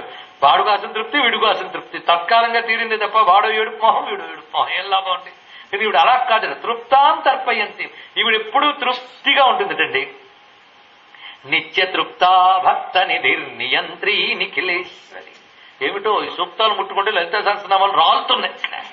ఏమిటో పళ్ళు రాలినట్టు రాలుతున్నాయి. ఎంత అందమైన భావం అండి. నిత్య తృప్త ఆవిడ నిత్య తృప్త గనకనే భక్తులకు తృప్తినివ్వగలదు. వాడికి తృప్తి లేకపోతే వీడికేమి ఇవ్వగలదండి? మనం నదిలో కొట్టుకుపోతున్నాం, ఒట్టిన ఒక ఆయన నా చేయి పట్టుకో అన్నాడు. మనం ఆలోచిస్తాం, ఎందుకు? ఆ పట్టుకుంటే వాడు కూడా పడిపోతాడు దీనిలో. కానీ పట్టుకునే శక్తి వాడికి ఉన్నప్పుడే కదా వీడు చెయ్యి అందివ్వగలడు, లేకపోతే వాడే అందివ్వడు. వీడికి చెయ్యిస్తే నేను కూడా దూకే ప్రమాదం ఉంటే వాడు ఇవ్వనే ఇవ్వడు. చెయ్యి ఇచ్చాడంటే అర్థం నేను పడను గనక నన్ను పట్టుకుంటే నువ్వు పడవు అని. కనుక ఆవిడ నిత్యతృప్తి గనక నేను తృప్తిపరచగలదు, అది ఇక్కడ అర్థం. అందుకే నిష్క్రోధ క్రోధసమని, నిర్లోభ లోభనాశిని, నిర్భయ భయనాశిని, నిర్భవ భవనాశిని. ఏమిటి అలా చెప్పాడు? ఆవిడ క్రోధం లేదు కనుక నీకు క్రోధం లేకుండా చేయగలదు. ఆవిడ వెలుగు కనుక నీకు చీకటి లేకుండా చేయగలదు. ఆవిడకి లోభం లేదు కనుక నీకు లోభం లేకుండా చేయగలదు. ఆవిడ ఎందుకు ఆశ్రయించాలంటే ఏ వికారాలు పోవాలని అనుకుంటున్నావో వికారాలు ఇవి ఆవిడ దగ్గర లేవు గనక. ఎంత చక్కగా చెప్పాడు. అందుకే నిత్యతృప్త ఆయన తల్లే నేను తృప్తిపరచగలదు, అసంతృప్తులను తృప్తిపరచలేరు. ప్రపంచంలో అంతా లోటు లోటు లోటు. లోటుగాడు ఎవడి లోటును తీర్చగలండి? పూర్ణురాలే మనం తీర్చగలదు. ఆవిడ తృప్త, అందుకే పూర్ణకామ, నిత్యతృప్త. ఆవిడ పూర్ణకామ, ఆవిడకి పొందవలసిందేమీ లేదు. నిత్యముక్త, నిర్వికార, నిష్ప్రపంచ, నిరాశ్రయ, నిర్లేప, నిర్మల, నిత్య, అటువంటి తత్వం ఆవిడ. అంత అందమైన భావం అండి. మాటలు చెప్తూ ఉంటేనే మోక్షం పొందిన ఫీలింగ్ వస్తుంది మనకి. అంత గొప్పగా చెప్పాడు ఇక్కడ. నిత్య తృప్త ఆవిడ. అందుకే తృప్తాం తర్పయంతి, ఆవిడ తృప్తి స్వరూపిణి. ఆశ్రయించిన భక్తులు తృప్తి కలిగిస్తుంది. నీకు ఇహలోకంలో ఏవైనా తృప్తిపరచగలదు ఆవిడే. పరమతృప్తి అయిన మోక్షాన్నిచ్చి ఇంకో దానికోసం ఏడవలసిన స్థితి లేకుండా అనుగ్రహించగలదు ఆయనే. అందుకే నిత్య తృప్తాం తర్పయంతి మన అర్థం ఇక్కడ తీసుకోవాలి. ఆర్ద్రాం జ్వలంతీం తృప్తాం తర్పయంతి. ఈవిడ ఎక్కడుందండి? పద్మే స్థితాం పద్మవర్ణాం. పద్మవనందుంది, పద్మంలా వెలిగిపోతుంది. పద్మానికి వెలుగుందా? ఉంది. పద్మంలో ఒక నిగనిగ ఉంటుంది, ఎరుపు పసుపు రకరకాల వర్ణాలు. అలాగ ఆవిడ మెరిసిపోతుంది, పద్మములా మెరిసిపోతుంది. ఇక వికసించిన వెలుగుట ఎంత! అది పద్మం అని చెప్పడంలో వికసించిన వెలుగు. అది వికసించడం. పద్మం అంటే వికసించడం. అందుకే ఎక్కడ వికసనం ఉంటుందో అక్కడ అమ్మ ఉంటుంది. మన మొహం ఎప్పుడు వికసిస్తుంది? ఇందాక చెప్పానే, పాకెట్ నిండినప్పుడు అది వికసిస్తుంది, లేకపోతే ముడుచుకుపోతుంది. ఎక్కడ లక్ష్మి ఉంటుందో అక్కడ వికసనం ఉంటుంది, ఎక్కడ వికసనం ఉంటుందో అక్కడ లక్ష్మి ఉంటుంది. వికసించే ముఖంలోనే వెలుగు కనబడుతూ ఉంటుంది. పద్మంలో ఉన్న సౌందర్యం అంతా అది వికసిస్తేనే తెలుస్తుంది. కనుక వికసించిన పద్మం లోపల ఆవిడ ఉన్నదిట. అందుకే ఆవిడ పద్మంలో కూర్చుంటుందండి. ఎంత చక్కటి భావాన్ని చెప్పారు చూడండి. అసలు పద్మమే ఐశ్వర్య సంకేతం. అందుకే అమ్మవారిని పద్మాలతో పూజించడం ఇవన్నీ మనం చెప్పుకున్నాం. ఆవిడ పద్మంలో ఉన్నది. పైగా పద్మ వర్ణం. ఆవిడ పద్మ అని పేరు, కమల అని పేరు. ఆవిడ విద్య పేరే కమలా విద్య, కమలాత్మిక. ఆవిడ పద్మస్వరూపిణి. పైగా పద్మము అన్నప్పుడు ఇంకొక అర్థం ఉన్నది వికసనముతో పాటు. పద్ములు గతవు అనే ధాతు గురించి పద్మం అనే పద్మం పుట్టింది. అంటే గతిశీలమైనది అని అర్థం. పద్మము అంటే గమనశీలమైనది అని అర్థం. కాంతిని చూడండి, అదొక చోట ఆగిపోదు. కాంతి యొక్క లక్షణం ఏంటి? ప్రసారం. చైతన్యం యొక్క లక్షణము వ్యాపకత్వము. వ్యాపకత్వము, ప్రసారము, గమనము, ఇవన్నీ ఏకార్థములే. కనుక ఏదైతే వ్యాపకశీలమైనదో అదే పద్మము. ఆ వ్యాపించిన చైతన్యముగా ఉన్నది అది అనమాట. అందుకే పద్మస్థితాం. వ్యాపించుతూ వెలిగిపోతుంది కనుక పద్మవర్ణం. ఇది వ్యాపించి వెలుగునది, వికసించి వెలుగునది అని. అంతేకాదు వికసించిన హృదయములో గోచరించినది పద్మవర్ణం పద్మస్థితాం. వికసించిన హృదయంలో గోచరిస్తుందిట. ఆవిడ అందరూ హృదయ పద్మంలో ఉందండి, కానీ కనిపించట్లేదు, ఎందుకు ముడుచుకుపోయి ఉన్నాయి. అది వికసించాలి అంటే జ్ఞానముచే వికసిస్తే నీ హృదయంలోనూ తల్లిని నువ్వు చూడగలవు. అది కనుకనే వికసించిన హృదయ పద్మమునందు ఉన్న తల్లి, పద్మకోశ ప్రతీకాశకమైన హృదయంలో ఎవరున్నారో ఆ తల్లి ఈవిడ. అందుకే పద్మస్థితాం పద్మవర్ణాం. అటువంటి శ్రియం తామిహ ఉపహ్వయే, ఆవిడ్ని నేను ఉపాసిస్తున్నాను అనే విషయాన్ని ఇక్కడ కాంసోస్మిత శ్లోకం అంతా అర్థమైంది కదా. చంద్రాం ప్రభాసాం యశసా జ్వలంతీం శ్రియం లోకే దేవజుష్టాం ఉదారాం తాం పద్మినీం ఈం శరణమహం ప్రపద్యే అలక్ష్మీర్మే నశ్యతాం త్వా వృణే. చాలా చక్కటి మాట చెప్తున్నాడు ఇక్కడ. తత్ర అహం శబ్ద ప్రక్షేప ప్రామాదిక చంద్రాం చంద్రవత్ ప్రకాశమాన. మళ్ళీ చంద్ర వచ్చింది, మళ్ళీ అర్థం చెప్పక్కర్లేదు. చెప్పాను ఒక చోట గట్టిగా చెప్పుకుంటే రెండో చోట అంత చెప్పుకోక్కర్లేదు, మీకు నాకు కూడా హాయి. అందుక్కడ చంద్రవత్ ప్రకాశమాన ప్రభాస చంద్రాం ప్రభాసాం. ప్రభాస భాస అంటే వెలుగు ప్రకాశం. తస్య భాష సర్వమిదం విభాతి. అదే ఇక్కడ ఎవరి వెలుగు చేతిదంతా ఉన్నదో నతత్ర సూర్యో భాతి చంద్ర తారకం నేమా విద్యుతో భాతి కుతోయమగ్ని. అదే మాట ఇక్కడ. అలాగే తస్య భాషా సర్వమిదం విభాతి, ఎవరి చేతివన్నీ వెలుగుతున్నాయో ఎవరు ఇంకో దాని సాయంతో వెలగనవసరం లేదు. అది నతత్ర సూర్యో భాతి, అక్కడ సూర్యచంద్రులు వెలగనంటే అర్థం అవసరం లేదు. అందుకే తదద్భాస ఇదే సూర్య న శశాంకో నపావక యద్గత్వా నివర్తంతే తద్ధామ పరమం మమ. అది ప్రభాస, అదే ప్రకృష్టముగా ప్రతివారిలో ఉండే చైతన్య స్వరూపిణి. చంద్రాం ప్రభాసాం, ఆవిడ ఎలా వెలిగిపోతుంది? యశసా జ్వలంతి. సృష్టిలో ఒకడు పేరు ప్రతిష్టలు బాగా ఉన్నప్పుడు మన లోకంలో వ్యవహారం అంటాం ఏమనని, వెలిగిపోతున్నాడండి అని అంటూ ఉంటాం, అవునా లేదా? వెలిగిపోతున్నాడండి అంటే వాడి కీర్తి ప్రతిష్టలు లోకం అంతా వ్యాపించిపోయి, వెలుగంటే అంతా వ్యాపించిపోవడమే. అలాగే ఈవిడ యశసా జ్వలంతి, ఈవిడ కీర్తితో వెలిగిపోతుందండి. అసలు కీర్తి ఈవిడ యశస్సు. యశస్సు అనే మాట ఇక్కడ చక్కని అర్థాన్ని చెప్తున్నాడు. యశస కీర్త్యా జ్వలంతి. ఏమిటా కీర్తి అంటే ఐశ్వర్య సంపద ఉదార్యాది ప్రయుక్త కీర్త్యా ప్రకాశమానం అన్నాడు ఇక్కడ. ఐశ్వర్య సంపద ఔదార్యాది ప్రయుక్త కీర్త. ఆవిడ కీర్తి ఎంతంటే ఐశ్వర్య ఆవిడ, ఔదార్యం లాంటి గుణాలు ఆవిడ, సంపద ఆవిడ. ఈవిడ సంపదకి ఐశ్వర్యం అనుకున్న కీర్తి ఎవరికైనా ఉంటుందండి? కీర్తి అంటే ఏమిటి అసలు అదొకటి చెప్పాలి కదా. కీర్తి అంటే ఏమిటి? పాపులారిటీ ఇలాంటి ఇంగ్లీష్ శబ్దం కాదు. కీర్తి అంటే పొగడదగినది అని అర్థం. పొగడదగినది, పొగడదగిన లక్షణం ఉంటే కీర్తి అని అంటారు. ఒకరి గురించి పొగడదగిన సబ్జెక్ట్ ఉంటే వాడు కీర్తి ఉన్నవాడు అర్థం అనమాట. అది శాశ్వతంగా స్థిరంగా ఉంటే యశస్సు అంటారు. శాశ్వతమైన స్థిరమైన కీర్తిని యశస్సు అని అంటారు. అది స్వాభావికమైన ధర్మాది దివ్య గుణముల ద్వారా వచ్చినప్పుడు యశస్సు అని చెప్పబడుతుంది. దానికి దివ్యత్వం ఉంది. అలాంటి యశస్సు ఆవిడది. ఆవిడ యశస్సే ఈ ప్రపంచమంతా. గుర్తుపెట్టుకోండి, ప్రపంచంలో ప్రతిదీ పొగడదగినదిగా కనిపిస్తుంది కదా. సూర్యుల్లో కాంతిని పొగుడుతాం, ప్రతిదీ పొగడదగిన గుణాలే ఆవిడ దగ్గర ఉన్నాయి. ఆ పొగడదగిన గుణాలతో వెలిగిపోతుంది ఆవిడ. యశసా జ్వలంతి. ఇది వేదంలో యస్య నామ మహద్యశ అన్నారు. అసలు ఆవిడికి యశస్సు అనే పేరు. ఆవిడ దయ ఉంటే మనకు కాస్త యశస్సు వస్తుంది, కీర్తి. అందుకే యశసా జ్వలంతి అనే మాటలో ఇంత విశేషం అన్నది. శ్రియం, మళ్ళీ శ్రియం అంటే లక్ష్మిని. దేవజుష్టాం, గొప్ప మాట వేశారు. దేవజుష్టాం అనగా మంచి మాట. దీనికి అర్థం ఇంద్రాది సేవితాం. ఈవిడ దేవజుష్ట అంటే దేవతల చేత సేవించబడినది అని. దేవతలు కూడా లక్ష్మీదేవిని ప్రార్థిస్తారండి. వాళ్ళకు కూడా అక్కర్లేదు ఐశ్వర్యం. మనం దేవతలను పొగడాలి కదా. పొగడాలి అంటే అర్థం పొగడదగిన గుణాలు వాళ్ళలో ఉండాలి. పొగడదగిన గుణం అంటేనే అమ్మ. ఆవిడ కొంచెం లైట్ వాళ్ళ మీద ఫోకస్ చేస్తే మనకు వాళ్ళ మొహాలు కనపడతాయి. అలాగా యశసాజ్వలంతైన తల్లి యొక్క అనుగ్రహం కోరుకుంటారు దేవతలు కూడా. వాళ్ళకు కూడా కావాలి. అందుకే అమ్మ శ్లోకం చదివేటప్పుడు వందే పద్మకరాం ప్రసన్నవదనాం. చెప్పండి, మీరు అలాగా చెప్తూ ఉంటే నిద్రపోకుండా వింటున్నారని ధైర్యం నాకు ఉంటుంది. సౌభాగ్యదాం భాగ్యదాం హస్తాభ్యాం అభయప్రదాం మణిగిరై నానా ఇదే భూషితాం భక్తాభిష్ట ఫలప్రదాం. అదే దేవజుష్టాం. హరిహర బ్రహ్మాది సేవితాం. హరిహర బ్రహ్మలు కూడా ఆవిడ సేవిస్తారండి. మరి లక్ష్మీదేవి విష్ణుపతి కదండి, కాదనంగానే విష్ణువు కూడా లక్ష్మి కావాలనుకుంటాడు. ఆయనకి లేకపోతే ఆవిడ నాన్నగా పడతాం మనం. ఆయనలోనైనా విష్ణుత్వం అనే లక్ష్మి ఆవిడ ఉండాలి, ఆవిడ లేకపోతే ఎవరికేమీ లేదు. స్వర్గే చ స్వర్గలక్ష్మిష్టం మర్త్యలక్ష్మిష్ట భూతలే వైకుంఠే చ మహాలక్ష్మి దేవదేవి సరస్వతి గంగా తులసీత్వం చ సావిత్రి బ్రహ్మలోకగా కృష్ణ ప్రాణాధిదేవిత్వం గోలోకే రాధికా స్వయం రాసే రాసేశ్వరిత్వం చ బృందావనేవనే. సర్వం ఆవిడ యశస్సుతో నిండిపోయి ఉంటే ఆవిడ అనుగ్రహం కోసం దేవతలు కూడా తాపత్రయపడతారు. ఇంద్రాది దేవతలు అమ్మ అనుగ్రహం వల్లనే ఉన్నారు. ఇంద్రుడు అంటే ఐశ్వర్యవంతుడు, ఇంద్రుడు అంటే ప్రకాశ స్వరూపుడు. ఇంద్రుడికి ఐశ్వర్యం ప్రకాశం ఇందిరా వల్ల వచ్చింది. ఆవిడ ఇందిరా, ఆవిడ చూపు పడితేనే వాడికి భాగ్యం వచ్చింది, లేకపోతే ఇంద్రుడికి ఇంద్రత్వం ఎక్కడొచ్చింది? కనుకనే దేవ దుష్టాం. ఇందులో మరొక అర్థం ఉన్నదండి. ఇంత లక్ష్మీదేవిని ఎవరెందు ఉపాసిస్తున్నారు? ఎంతమంది ఉపాసించగలుగుతున్నారు ప్రపంచంలో? ఆవిడ వల్లే బతుకుతూ ఆవిడ వల్లే ఉంటూ ఆవిడని ఎంతమంది ఉపాసించగలుగుతున్నారు? దేవతలు మాత్రమే అమ్మని ఉపాసించగలరు. అమ్మ యొక్క దయ వల్ల అన్ని అందరూ పొందుతారేమో గాని అమ్మను ఉపాసించాలన్న బుద్ధి గాని అమ్మని ఉపాసించగలగడం గాని దేవతలకే ఉంటుందిట. దేవతలకు తప్ప ఇంకెవరికి ఉపాసించే బుద్ధి పుట్టదు, ఉపాసించలేరు. అంటే అర్థం ఏంటి? ఎవరికి దైవీ గుణములు ఉంటాయో వారు మాత్రమే ఆరాధించగలరు. ఇది అర్థం.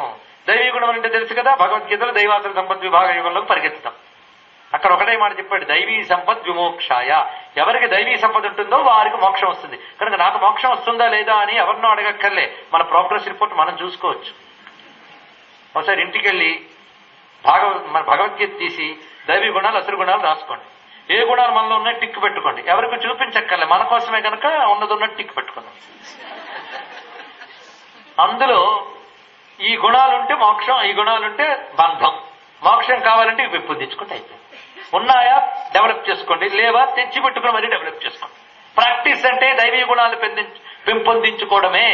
దైవీ గుణాలను పెంపొందించుకోవడమే ప్రాక్టీస్. మోక్షాన్ని నువ్వు పుచ్చుకోలేవు, నువ్వు దైవీ సంపద పెంచుకో, మోక్షం నీకు అందివ్వబడుతుంది. దైవీ సంపద విమోక్షాయ. ఆ దైవీ గుణం కొంచెం ఉంటేనే అమ్మను ఆరాధించని బుద్ధి పుడుతుంది. అమ్మను ఆరాధించగలం, దైవీ గుణములు లేని వారు ఆరాధించలేరు. అందుకే సురారులమ్మ కడు పారడి పుచ్చెడి అమ్మ తన్ను లోనమ్మిన వేల్పుటమ్మల మనమ్ముల నుండెడి అమ్మ. ఆ మాట అక్కడ వేశారు గురుగారు. వేల్పుటమ్మల మనమ్ముల్లో ఉంటుందిట. వాళ్ళకు గొప్ప లక్షణం ఉంది, తన్ను లోనమ్మిన వాళ్ళు. అంటే లోనమ్మిక పై నమ్మిక రెండు ఉంటాయా? ఉంటాయి. మనకు చాలా మందికి పై నమ్మికలే. అయితే శ్రీ సూక్తం గురించిటండి వెళదాం. ఎలాగ ఇంటి దగ్గర నిద్ర పట్టట్లేదు, కాస్త అలా చెవి పడిస్తే 2, 3 వస్తుంది, పుణ్యం వస్తుంది, పూజ చేసుకుందాం అనే భక్తులు చాలా మంది. వీళ్ళందరూ పై నమ్మికలు. లోనమ్మిన వేల్పుటమ్మలు, వాళ్ళు గుండెల నిండా నమ్ముకుంటారమ్మని. వాళ్ళు వేల్పుటమ్మలు అంటే దైవీ గుణములు కలిగిన వారు, అది అనమాట అర్థం. కనుక దేవతను పూజిస్తారండి. నువ్వు దేవతవు, నువ్వు పూజించు. దేవదుష్టాం, అది ఆవిడ ఉదార గుణం అని ఒకటి ఉంది. ఉదారం అంటే దాన గుణం, దీనికి ఉదారం అంటారు. ఏదైనా ఇచ్చే బుద్ధికి ఉదార బుద్ధి అంటారు. ఎంత అడిగితే అంత ఇస్తే ఎంత ఔదార్యం అండి అని అంటాం మనం. ఔదార్య బుద్ధి అంటే అది. ఈవిడికి మించిన ఉదారురాలు ఎవరు లేరండి. ఉదారం. ఎవరు అడిగేరిని సూర్యకాంతినిచ్చింది, ఎవరు అడిగేరిని జల సంపదనిచ్చింది, ఎవరు అడిగేరిని వృక్ష సంపదనిచ్చింది, ఎవరు అడిగేరిని ప్రపంచాన్ని ఇచ్చింది, ఎవరు అడిగేరి నీ శరీరంలో వాటన్నింటినీ పొందగలిగే శక్తినిచ్చింది ఆవిడ. ఎంత చక్కగా నింపేసింది ఆవిడ జగమంతా కూడా. ఎంత ఉదారురాలు. అమ్మ ఔదార్యాన్ని గుర్తు తెచ్చుకోలేకపోతే ఇంకెందుకండి? కనుక అమ్మ ఔదార్యమై ప్రపంచమంతా వ్యాపించిపోయినది. ఉదారాం అంటే మాటలో ఇంత అర్థం. దానశీల, దాచుకోకుండా దానం చేసే తల్లి ఉదారాం. అంత చక్కటి మాట. ఆరాహ ఉదార అనొక భావం చెప్పారు ఇక్కడ. అంటే కిరణ స్వరూపముగా పైకి వెళుతున్న కాంతి సమూహములు కలది అని అర్థం చెప్పారు. అమ్మ మనల్ని ఊర్ధ్వ దిశకు వెళ్లేటటువంటి కాంతి రూపంగా తీసుకువెళుతుందట ఇది.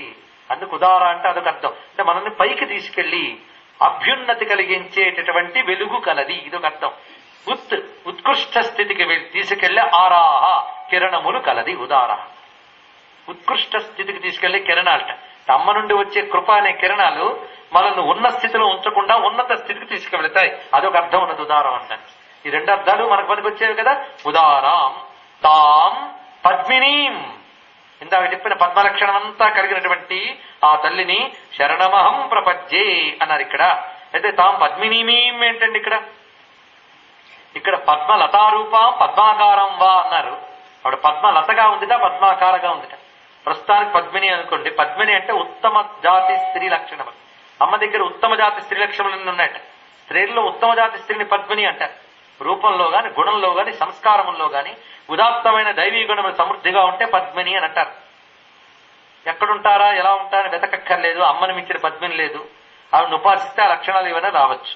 పద్మిని ఆవిడ ఎటువంటి ఆవిడ అంటే ఈకార వాచ్యం వా, ఆవిడ ఈకార వాచ్య అన్నాడు. ఈం అనే శబ్దము ద్వారా తెలియబడుతుంది అన్నాడు. ఏమిటండి ఇది విషయం? ఈం, దీనికి అంత వ్యాఖ్యానాలు దొరకదు ఇంత తేలిగ్గా. దీనికి ఉపాసనా శాస్త్రం వైపు వెళ్ళగలగాలి, వెళితే గాని దొరకదు. ఈం, ఈం అంటే విచ్చుకునే శక్తి. ఇది గొప్ప రహస్యం అండి. పరమాత్మ కళ్ళు మూసేసుకుంటే యోగ నిద్ర, ప్రపంచం లేదు. మన కళ్ళు తెరిచేయండి. కళ్ళు తెరిస్తే కదా ఎంత అందంగా ఉన్నాయో తెలుస్తాయి. ఆ కళ్ళు తెరిచినప్పుడు అందులోంచి వచ్చినట్టు కాంతి శక్తితో జగత్తంతా చూడబడి పోషింపబడింది. ఆ చూపులతోనే మొత్తం చేశాడు. ఉన్మేష నిమిషోత్పన్న విపన్న భువనావళి. అలా సంకోచ వ్యాకోచాత్మకంగా ఈ ప్రపంచ సృష్టి స్థితి లయలు చేసే ఈశ్వర శక్తికి సంబంధించిన ప్రణవము ఈం అంటే. కనుకనే ఈం అంటే శక్తి ప్రణవం. ఓం అనేది శక్తిమంతుని ప్రణవం. కనుక రెండు ఓం ఈం అన్నాడు. అది పరమాత్మకి సంబంధించిన ప్రణవం అయితే శక్తికి సంబంధించిన ప్రణవం అన్నారు ఈం. అందుకే అమ్మ బీజాక్షరాల్లో ఈం, శ్రీం, హ్రీం, క్లీం ఈ బీజాలన్నింటిలో ఈం ఉంటుంది. ఈం అనేది శక్తి ప్రణవం. పరమేశ్వరుని యొక్క జగద్రూప వికసనాత్మక శక్తి ఈంలో ఉన్నది. వికసిస్తే కదా పద్మం. కనుక పరమాత్మ జగద్రూపంలో వికసించినప్పుడు ఏ శక్తి విశ్వంగా వ్యాపించిందో ఆ శక్తి ఈం అనే బీజాక్షరం ద్వారా తెలియజేయబడుతున్నది. తాం పద్మినీమీం అన్నప్పుడు తాం పద్మిని ఈం. ఆవిడ నువ్వేం చేయగలవయ్యా? శరణం మహం ప్రపంచే.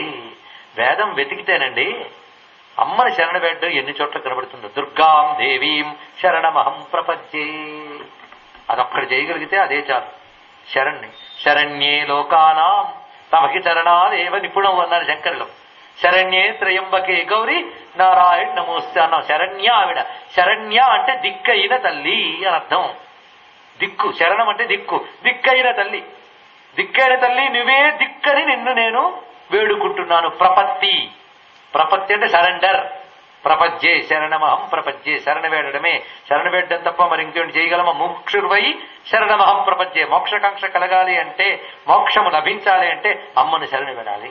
అది శరణాగతి ఈ మంత్రంలో చెప్పబడుతుంది. తాం పద్మినీమీం శరణమహం ప్రపంచే. శరణ వేడితే ఏమొస్తుందిట? అలక్ష్మీర్మే నశ్యతాం.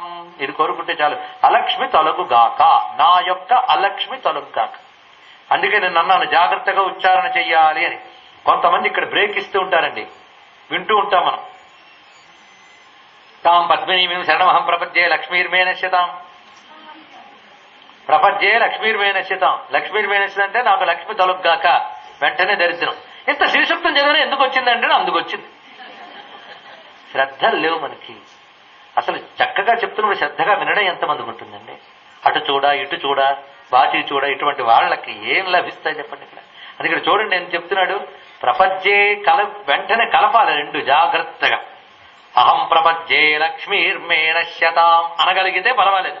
అంత దమ్ము లేకపోతే, దమ్ము అంటే నిలపగలగడమే కదా, అంత దమ్ము లేకపోతే ప్రపంచే అలక్ష్మీర్మే నశ్యతాం అని విడదీసి చదువుకోండి, నష్టమేం లేదు. ఎందుకంటే శబ్దదోషం రాకూడదు. చాలా మంత్రంలో చిన్న తేడా. ఒకటి చండీ శబ్దం చదువుతూ ఆ భార్యని రక్షించుట అన్న చిన్న శబ్ద తేడాతో ఆ మంత్రం అవగానే భార్య చచ్చిపోయిందిట. అని మహా గొప్ప ఉపాసకుడు అతను. ఉపాసకుడు కనుక ఉచ్చారణలో పనిచేసి వెంటనే రిజెక్ట్ కనపడింది. మనకి అది తెలుసుకోవాల్సిన ప్రధానమైన ఉచ్చారణ చాలా ప్రధానం. అందుకే పెద్దల దగ్గర జాగ్రత్తగా శ్రద్ధగా వినాలి. ఎప్పుడు వింటా అహంకారం వదిలితే వినగలం. అందుక్కడ ప్రపంచే లక్ష్మీర్మే నశ్యతాం అన్నప్పుడు ప్రపంచే అలక్ష్మీర్మే నశ్యతాం సంధిలో కలిసిపోయిందండి. అలక్ష్మీర్మే నశ్యతాం, అలక్ష్మి నాకు తొలగుగాక. అది ఇక్కడ చెప్తున్నారు. ఎందుకు ఎలా తొలగుతున్నదంటే త్వాం వృణే, మళ్ళీ వృణే శబ్దం వచ్చిందండి. అమ్మా నిన్ను నేను భరిస్తున్నాను అంటే నువ్వే గొప్పదానివని నేను వేడుకుంటున్నాను. అదే అన్నిటికంటే గొప్పదా తల్లి. అలా వేడుకుంటున్నాను, శరణు వేడుతున్నాను అని ఈ శ్లోకంలో అమ్మని శరణు వేడాలనే విషయం చెప్తున్నది.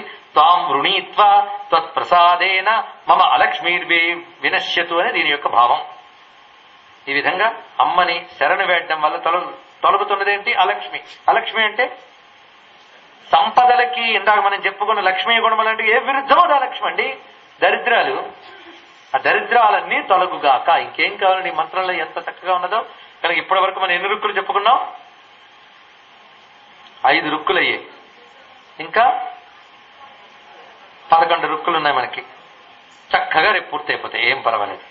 మీరు శ్రద్ధగా వినగలగాలి, కానీ ఎంతసేపు అయినా చెప్పగలగాలని ఇక్కడ సిద్ధమే. కానీ శ్రద్ధగా వినగలిగే వాళ్ళు చాలా మంది ఉన్నారు. వాళ్ళ శ్రద్ధను ఒకరిద్దరు పోగొట్టగలిగే వాళ్ళు కనిపిస్తూ ఉంటారు. ఏదేమైనప్పటికీ కూడా ఇప్పుడు మనం ఆ తల్లిని శరణ వేడుతూ సర్వం శ్రీమాతృ చరణారవిందార్పణమస్తు. స్వస్తి. మళ్ళీ రేపటి రోజున సమావేశం అవుదాం 6:30 కల్లా ఖచ్చితంగా. స్వస్తి ప్రజాభ్య పరిపాలయంతాం న్యాయేన మార్గేణ మహిం మహిషాః. గోబ్రాహ్మణేభ్యః శుభమస్తు నిత్యం. లోకాః సమస్తాః సుఖినో భవంతు. కాళీ వర్షతు పర్జన్యః. పృథివీ సస్యశాలిని. దేశోయం క్షోభరహితో. బ్రాహ్మణాః సంతు నిర్భయాః. అపుత్రా పుత్రిణః సంతు. పుత్రిణః సంతు పౌత్రిణః. అధనాః సధనాః సంతు. జీవంతు శరదాం శతం. మరొక్క విశేషం, సోమవారానికి చంద్రుడు గ్రహదేవత, లక్ష్మి అధిదేవత. ఇదొక విషయం. భృగువారంతో పాటు సోమవారానికి ప్రధానం చెప్పారు. మన శ్రీ సూక్త యాగం రేపటికి పూర్తవబోతున్నది. ఇది కూడా చంద్రాం హిరణ్మయమైన తల్లి యొక్క కృపగా భావిస్తూ రేపటి రోజున మన శ్రీ సూక్త యజ్ఞం పూర్తి చేసుకుని అమ్మ అనుగ్రహానికి అందరం పాత్రలవుదాం. మంగళం కౌసలేంద్రాయ మహనీయ గుణాత్మనే చక్రవర్తి తనూజాయ సర్వభౌమాయ మంగళం. వేద వేదాంత వేద్యాయ మేఘశ్యామల మూర్తయే పుంసాం మోహన రూపాయ పుణ్యశ్లోకాయ మంగళం. వసుదేవస్తం దేవం కంసచాణూరమర్దనం దేవకీ పరమానందం కృష్ణం వందే జగద్గురుం. సర్వమంగళ మాంగళ్యే శివే సర్వార్థ సాధికే శరణ్యే త్రయంబకే గౌరీ నారాయణి నమోస్తుతే. శ్రీమద్రమారమణ గోవిందో హరి గోవింద. నమః పార్వతీపతయే. హర హర మహాదేవ్.